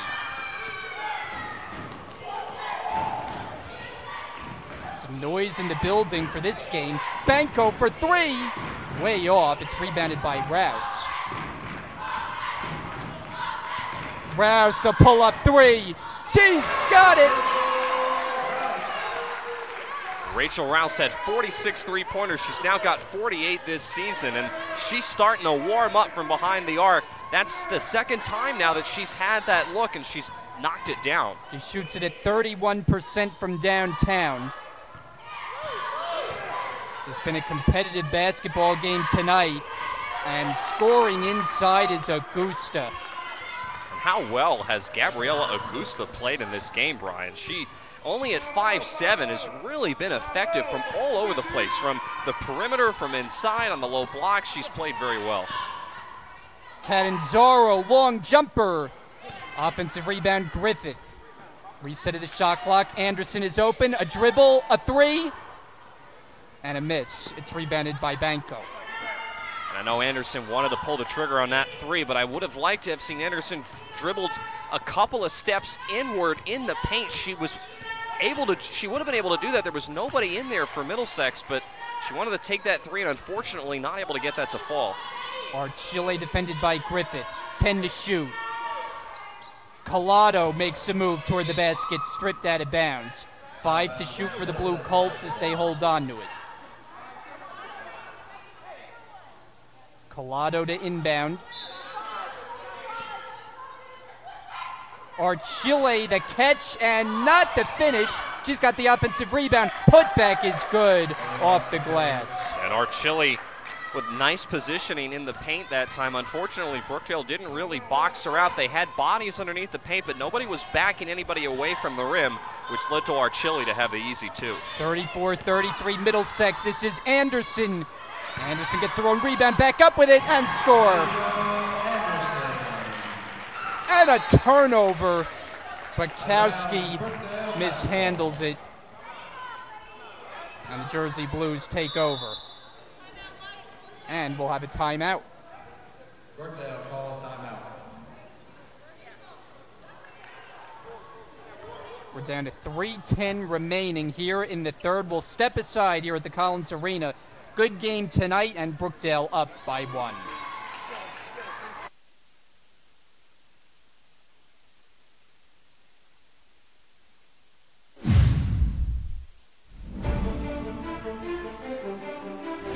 I love the Ocean First Challenge because it will help change the lives of our students here at Brookdale. Because it opens doors for my community. It will allow me to transfer to a 4-year college of my dreams. It'll give me confidence to do well in school. The Brookdale Foundation helps students achieve their dream of earning a college degree. Higher education transforms individuals, families, and communities now and for generations to come. It is a springboard to success for those who seize the opportunities that college. Third quarter action from the Collins Arena down the stretch of this season. Only 3 games remaining, including this one, before it's on to the region tournament for the Jersey Blues, and they will have a spot in that. Of course, they've been the #1 team pretty much from the outset this year and have held that spot throughout the year, a mark of 21-3. This game, though, a challenge. Down their best player, Allie DeLonzo, missing her second consecutive game.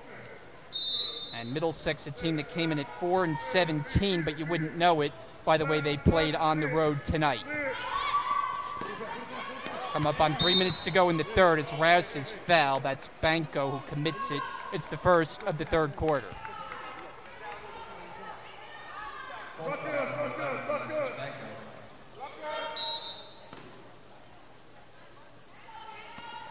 Lob it out for Rouse. Anderson, a fake. Jumper won't go, and it's rebounded by Augusta. And Anderson's getting frustrated with herself because that was a good shot. She had nice patience and a nice ball fake to get herself open. Just didn't drop.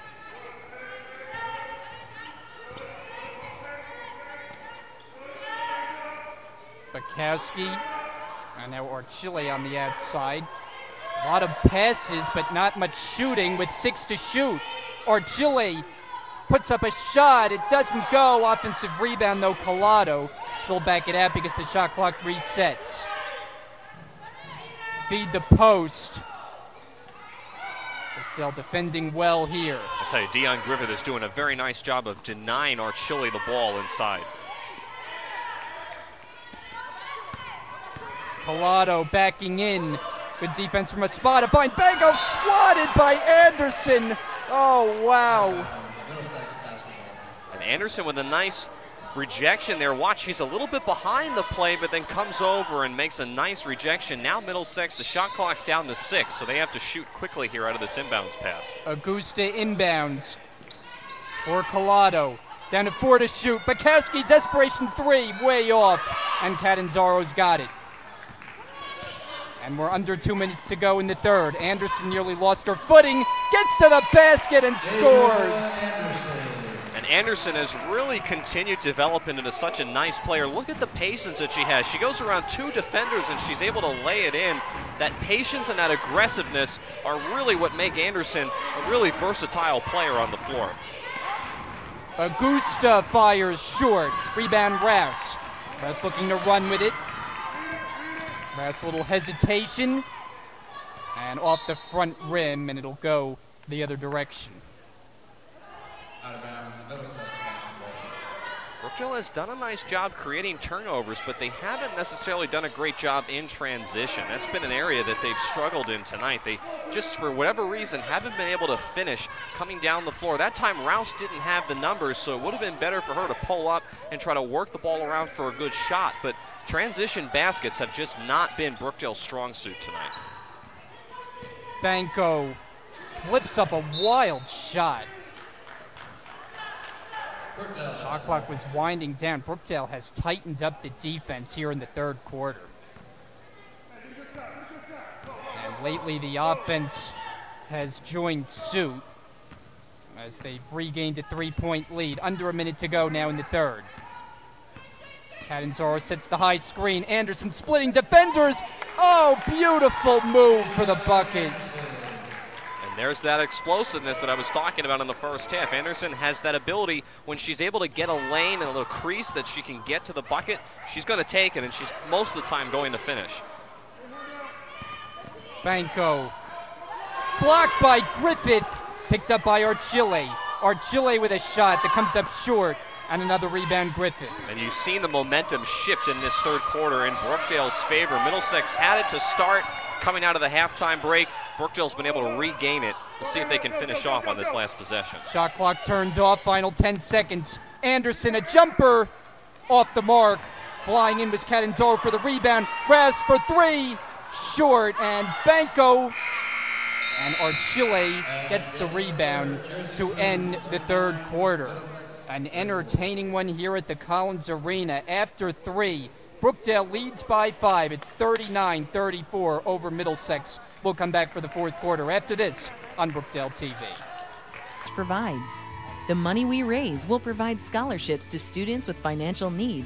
The scholarships we provide eliminate the financial barriers for students so they don't have to delay or abandon their educational and career goals. We are in the business of building minds and building futures. We help students achieve their dream of earning a college degree so they can build better futures for themselves, their families, and our communities. I love the Ocean First Challenge because it'll help me achieve the life of my dreams. Will provide me with more opportunities. Because it would relieve me of my financial hardships. Because I need money to pay for school.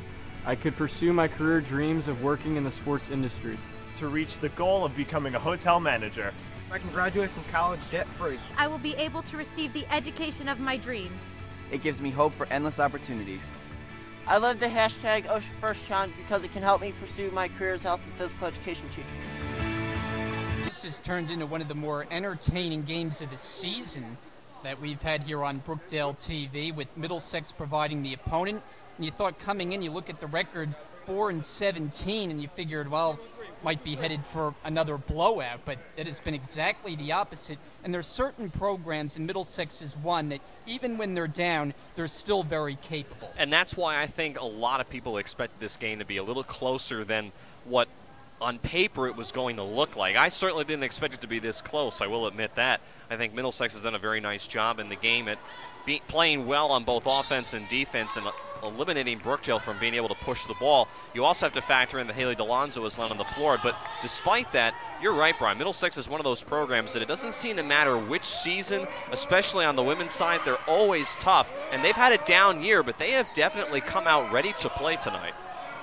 Opening possession of the fourth quarter with the shot clock at 10, and a giveaway. Brookdale will take over. Jessica Poplawski comes in for Alexis Espada.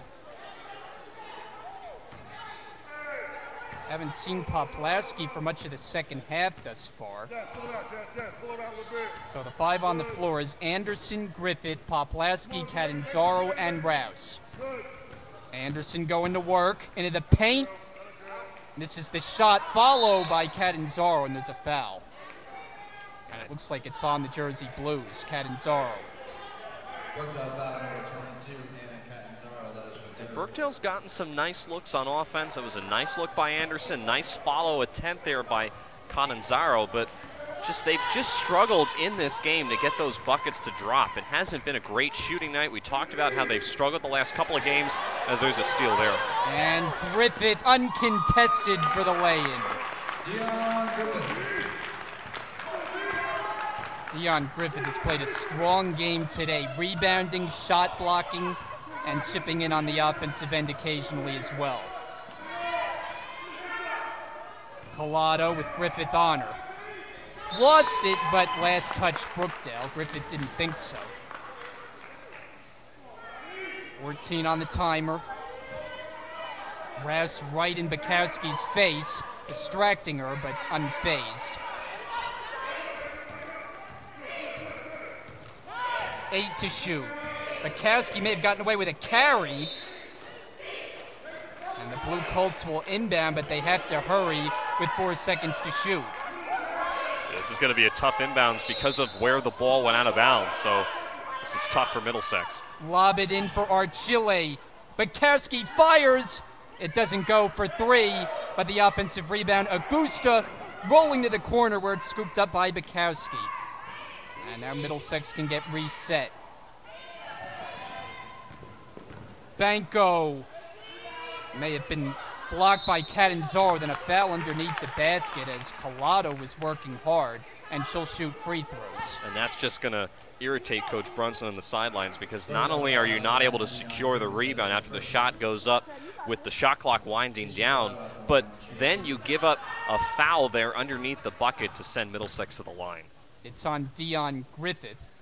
Keisha Collado, just a 27% free throw shooter. As a team, Middlesex has had their problems from the foul line. Haven't had many opportunities, though, all game. Collado, she makes 2.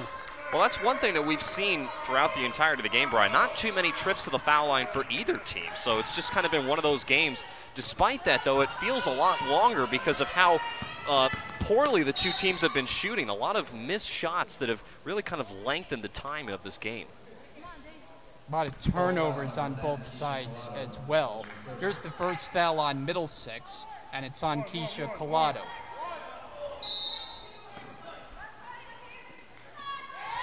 Get it in for Rouse.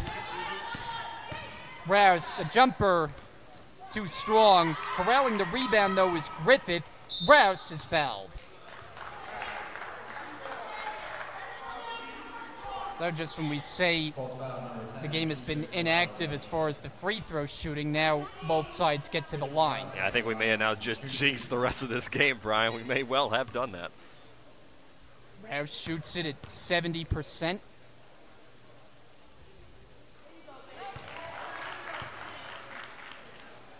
Rouse very much a streaky shooter. In her last game, it was one of her negatives, 3 of 21 from the floor, but she had a couple of threes in the early going tonight, and now she has 2 from the line. Yeah, and despite all that, she came out somehow with 11 points. So she's, even though she didn't necessarily have the greatest nights against Orange County, she still was able to get up into double figures. 43-36, Brookdale in front. Banco top of the key. Archile way outside, shot clock down to 10. Down to 6 to shoot. Backing in Augusta. She hits a fadeaway. And Augusta's got kind of a strange form when she shoots, but it's been effective tonight for Middlesex. Catanzaro comes to the ball. Poplawski in the paint. Backing in. Can't convert. Offensive rebound, Catanzaro. Kick it back out, Anderson. Anderson gets it to go. A nice recovery there by Anderson. Look at this form from the right elbow. That's the shot that she's been looking for the last couple times down the floor, and this time she's able to make it drop.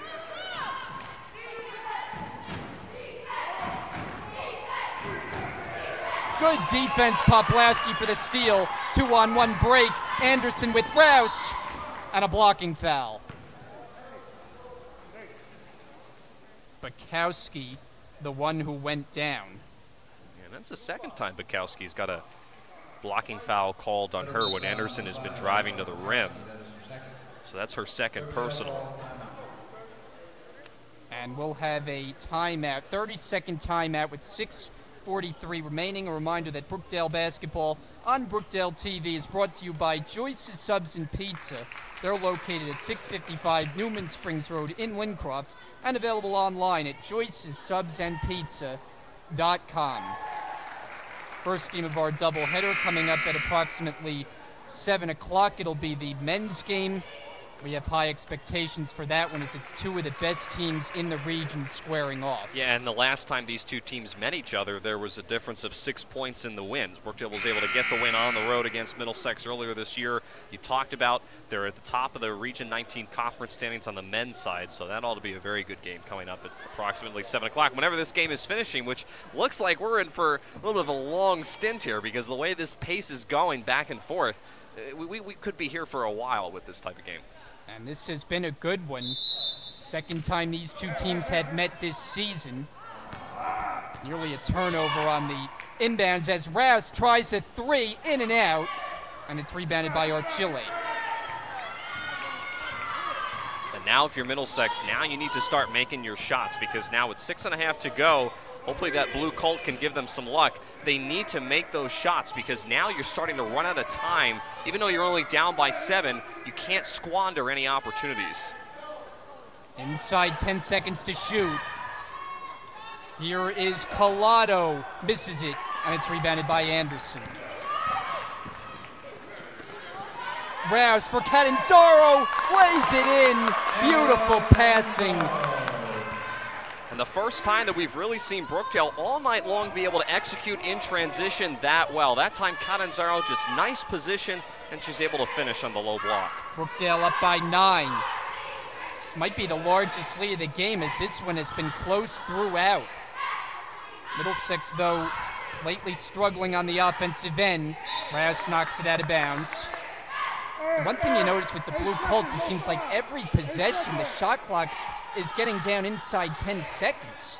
Yeah, there just hasn't been a whole lot of movement the last couple times down the floor for Middlesex, and that's the reason why Middlesex has been forced to take hurried up shots because the shot clock is so low. They have to here. Banco for 3, short, and the rebound is loose and picked up by the Blue Colts. Shot clock resets. Poplowski's got to do a better job inside corralling that rebound. It went right through her hands.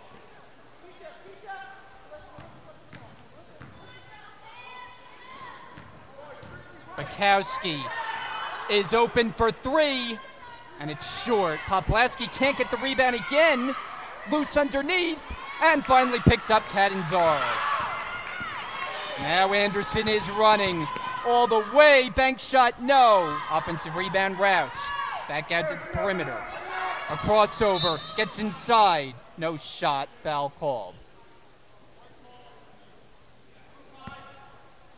And now if you're Brookdale on the flip side of things, you can afford to take your time on this possession, which is why I'm a little surprised that Rachel Rouse went right to the rim early on in the shot clock. I know she got fouled and now Brookdale will get a fresh 30, but if you're the Jersey Blues, you don't really have to hurry up any shots here. You can afford to take some time on the possession and shorten the game.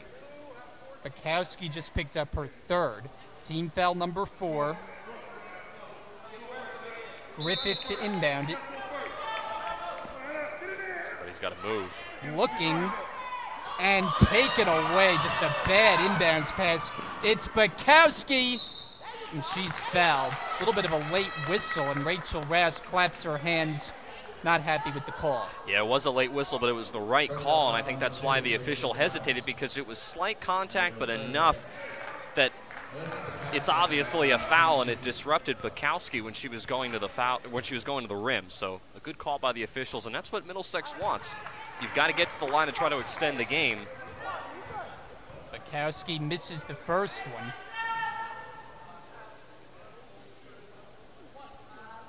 Middlesex still trying to chip away at this deficit. Bukowski, 1 out of 2. 47-39. Anderson has been running the point guard duties all game in the absence of Delonzo. Poplowski down low, misses it, and it's rebounded by Augusta.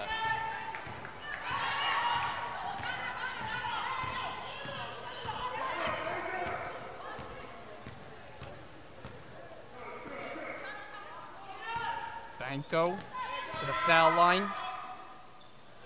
12 to shoot. Archile, tough shot, in and out, no good. Rebound Poplawski. We'll hit the 4-minute mark. Anderson has space. Poplawski tries a jumper. Rouse the offensive rebound, throws it up in the air. Griffith corrals it, and a foul is called.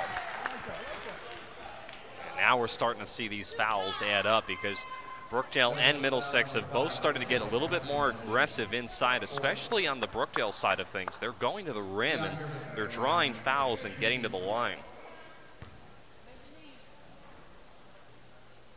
First attempt, no good. Dion playing without her sister Danielle on the floor tonight. Yeah, we expected Danielle Griffith to play. She had her jersey on, but she has yet to come in, and obviously I don't think she's going to come in for the entirety of this game, which I'm a little surprised at, but she has had to kind of take over the load in that low post area and hasn't had the aid of her sister being able to help her with coming off of the bench. Brookdale wins the possession arrow. They get a new shot clock. Catanzaro knocks it down. Brookdale wasting no time on that inbounds pass, and they execute perfectly. And Middlesex is going to talk things over. We're down to 3:38 remaining. We'll take a break here on Brookdale TV as the Jersey Blues try to make it 4 consecutive wins.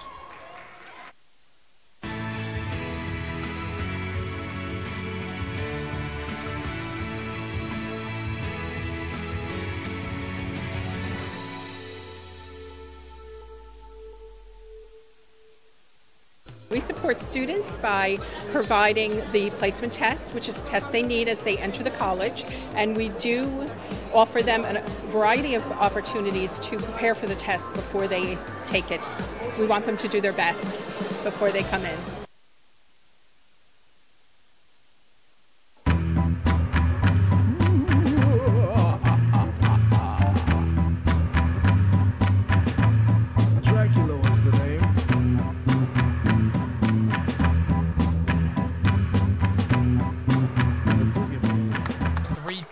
Remaining. Brian Gadzard, Tim Catalfamo, the rest of our Brookdale TV crew with you tonight.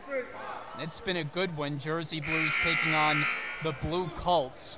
Middlesex, though, you almost sense is run out of gas here in the fourth quarter. Offensively, they're just not executing the way that they did earlier on. Yeah, I think that's a very good way to describe it. They just haven't quite had the same intensity that we saw in the third quarter and even in the first half, where they were going after loose balls, they were communicating on offense, they were moving the ball around the perimeter. Those things have kind of gone to the wayside the last few minutes, especially in this fourth quarter, and Brookdale's been able to capitalize on their end.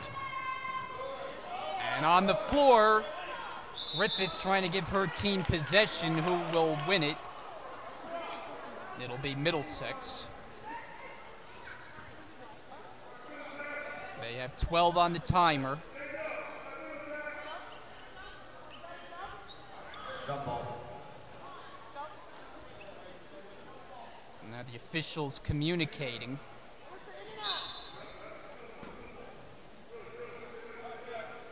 Passed hit and picked off Catanzaro.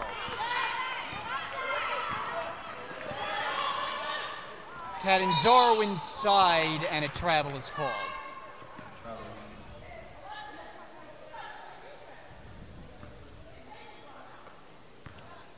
So if Brookdale gets a win here tonight, they'll go to 22-3 on the season with 2 games remaining on the schedule. Bukowski misfires, and Catanzaro the rebound. And if you're Brookdale, now you just want to just take some time, eat away at that clock. You don't want to give Middlesex, which we have seen be able to score quickly, any opportunity to get back into the game. Just take your time, work for a good shot. Nice move, Poplawski, but couldn't finish. She's got it back. Anderson travel.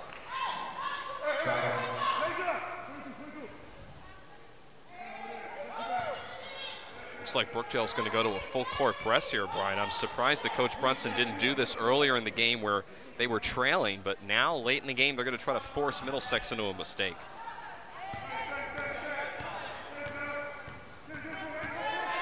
Spakowski handles across midcourt.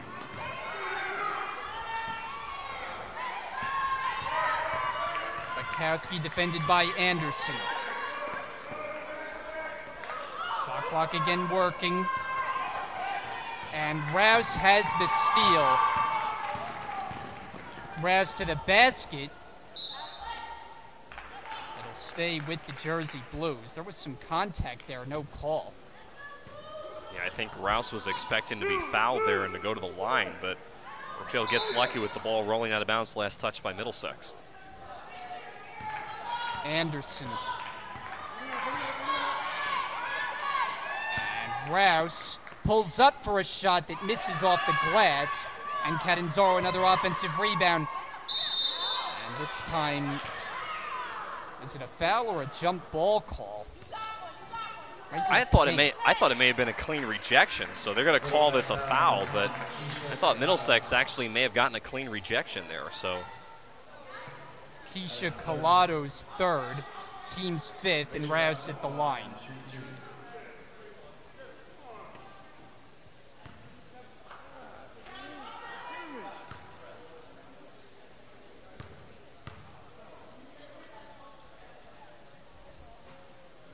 Rouse.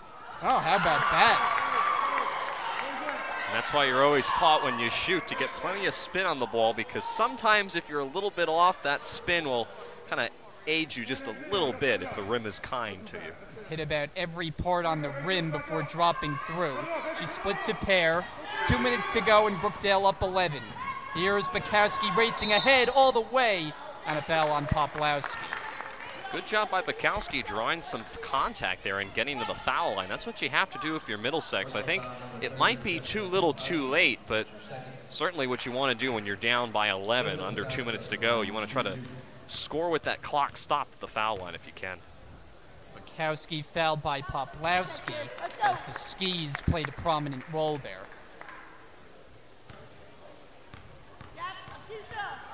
Bukowski, second attempt. She's got them both. Not over yet. 50-41, Brookdale in front. But if you're Brookdale, again, you don't really have to shoot here early on in the shot clock. You want to take as much time off of that clock as possible. That's why you're seeing Coach Brunson tell Deja Anderson, just hold it and wait. Let that clock tick down before you start making your move. 8 to shoot. High screen Catanzaro. Anderson floats it up and in. That was just perfectly executed, getting the timer down and getting a score. That's a foul on Brookdale. It's their fifth. And that's exactly what you don't want to do if you're Brookdale. You've got to be a little bit smarter than that. I know Rachel Rouse was going for the steal. She not only picks up her fourth personal foul, but you stop the clock, which is what you don't want to do if you're Brookdale. You just have to be a little bit smarter than that. You have an 11-point lead, 1.5 minutes to go in the game.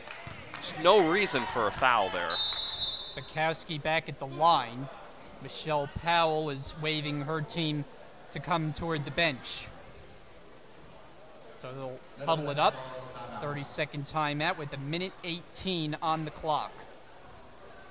You know, one thing we talked about right before the second half started is how Brookdale needed to use the size advantage to their advantage, and we've really seen that. They have come away with a number of offensive rebounds. Well, in the second half, not so much in the first half, and I think that was an adjustment that Coach Brunson made in the locker room to get some of the bigs more involved downstairs. But you also have players like Deja Anderson, who really kind of came out of her shell, so to speak, in the second half and was much more aggressive, took a lot more tougher dribbles inside, was explosive, got to the rim. Those things, I think, shifted the tide in Brookdale's favor, especially coming out of the locker room, which is, if you're Coach Brunson, that's what you want to see, especially that you're able to make some adjustments and your team's able to adjust to what you tell them in the locker room.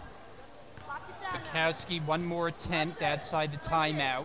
It's up and good. 10-point game. Brookdale did well to work clock in their last possession and put points on the board.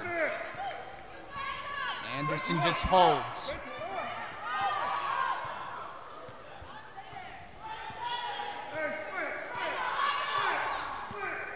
Now Anderson starts to make her move. 1 minute remaining. Hand it off for Rouse. Stripped of the ball, taken away by Banco. Banco racing to the basket, Griffith back, and Griffith denies the shot. How about Griffith? Look at how far behind she comes to make a play on the ball. Nice job getting back on defense. Inbounds for Collado. But now if you're Brookdale, you don't have to foul here. In fact, if Middlesex has an open look, let them shoot. You just don't want to send them to the line. And a foul on the Jersey Blues is going to give Middlesex another possession, or no, it looks like it's actually going the other way. It's going to be a foul on Middlesex, I think, on the rebound. There was a Middlesex player that went down, so that's why I thought the call would be on the Jersey Blues. But meanwhile, it's Alyssa Bukowski who has fouled out. So Junichi Gonzalez checks in. Middlesex has not used much of their bench in this game, but forced to now in the absence of Bukowski, having been disqualified on fouls. Griffith at the line, misses the first one.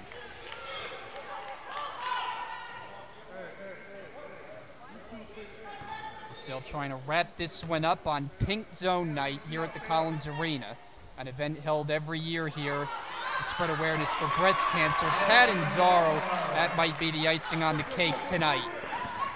No fouls here if you're Brookdale. Let Middlesex shoot. There's no reason to pick up a silly foul. Augusta, no good. And that's Battle exactly for the rebound and jump ball. That's exactly what you don't want to do. And Rachel Rouse, I think, is gone. I think she's now fouled out of the game. She is making her way toward the bench. And so each side has lost one of its starting guards. Alexis Espada checks in for the final 27.3. Junichi Gonzalez at the line for the first time. And according to the statistics, these would be her first free throw attempts on the season. For the freshman, first one, no good.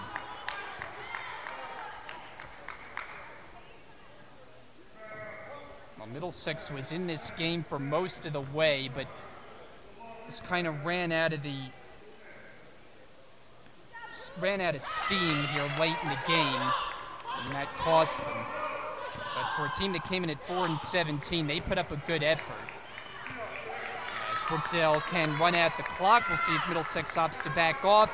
Anderson handles. Looks like there may have been a foul there.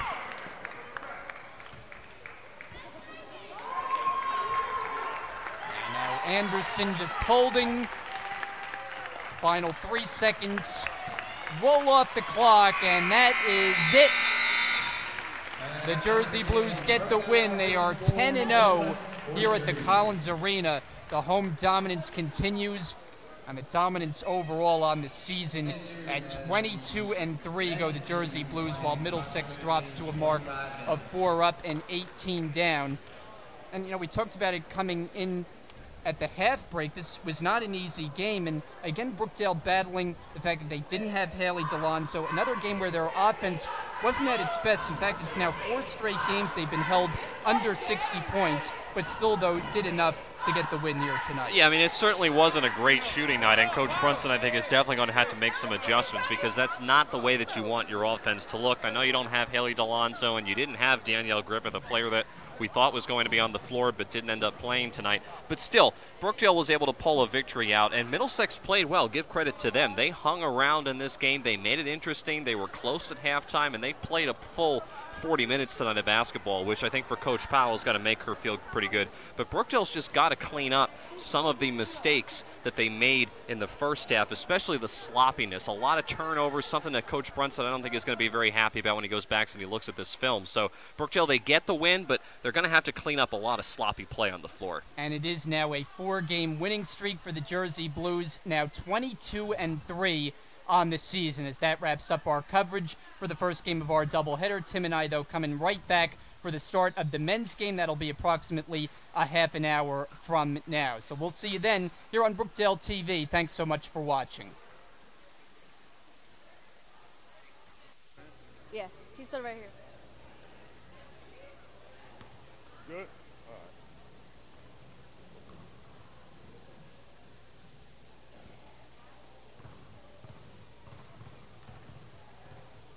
And I'm here with Coach Brunson. Coach Brunson, what an amazing team you have here, undefeated at home. What are you telling these girls, and what's the spirit like in the locker room? I'm telling them that since I've been here in my 7 years, this is a place to be as far as home. We got to play hard. I think the first half, though, we didn't come out with enough intensity. So the second half, we had a little power at halftime, and we came out and did the job. And what does it mean to, represent today, breast cancer awareness and have pink on the team and wearing it? What does that mean to you? Oh, anything like that is a great cause. So when I heard about it and we got the pink out, it's something that's the whole nation's take arm in arm in hand. So I appreciate it as well. And any update on injury with Haley? Haley's going to be out. We're going to hold out the Camden game. She'll probably be ready for the regionals. We're going to probably hold her for the Passaic game as well. Perfect. Thank you so much, Coach. You're welcome. Thank you. No problem. And back to you guys. Take care, right? Haunted Theater, a Halloween sensory experience, is produced by Brookdale Community College annually. The building is converted by a stellar crew of students and volunteers into a no-idea, too-demented, no-holds-barred theatrical spectacle. Phobias and fears are taken to the limit to redefine what it means to have stage fright. To produce Haunted Theater, we start mid-March, and we have a executive planning board made up of the theater club executive board, president, vice president, secretaries, all those board members, and current students and some alumni, plus our staff. And we start brainstorming and talking about Haunted Theater's past, what's worked, what hasn't worked, how we can make things better, and start thinking about different kinds of room ideas and themes and things we could do to transform it into what it is. We'll just spitball ideas, talk about, what's some things that have worked in the past, what are some things that, we could do now that will be awesome. We'll sit down and people will choose a space that they would like to create their room in. They will, come up with a concept, like, let's say we're going to do a room this year that centers around spiders. Okay, how are we going to lay this room out? How are we going to, what kind of twists and turns are we going to put in the room? What kind of walls are we going to use? What kind of, are there going to be sound effects? Are there going to be lighting? All of that sort of thing. And then we start casting. We have wonderful new talent. We have actors that came in here from several parts of the state, some still in high school, which is pretty cool too.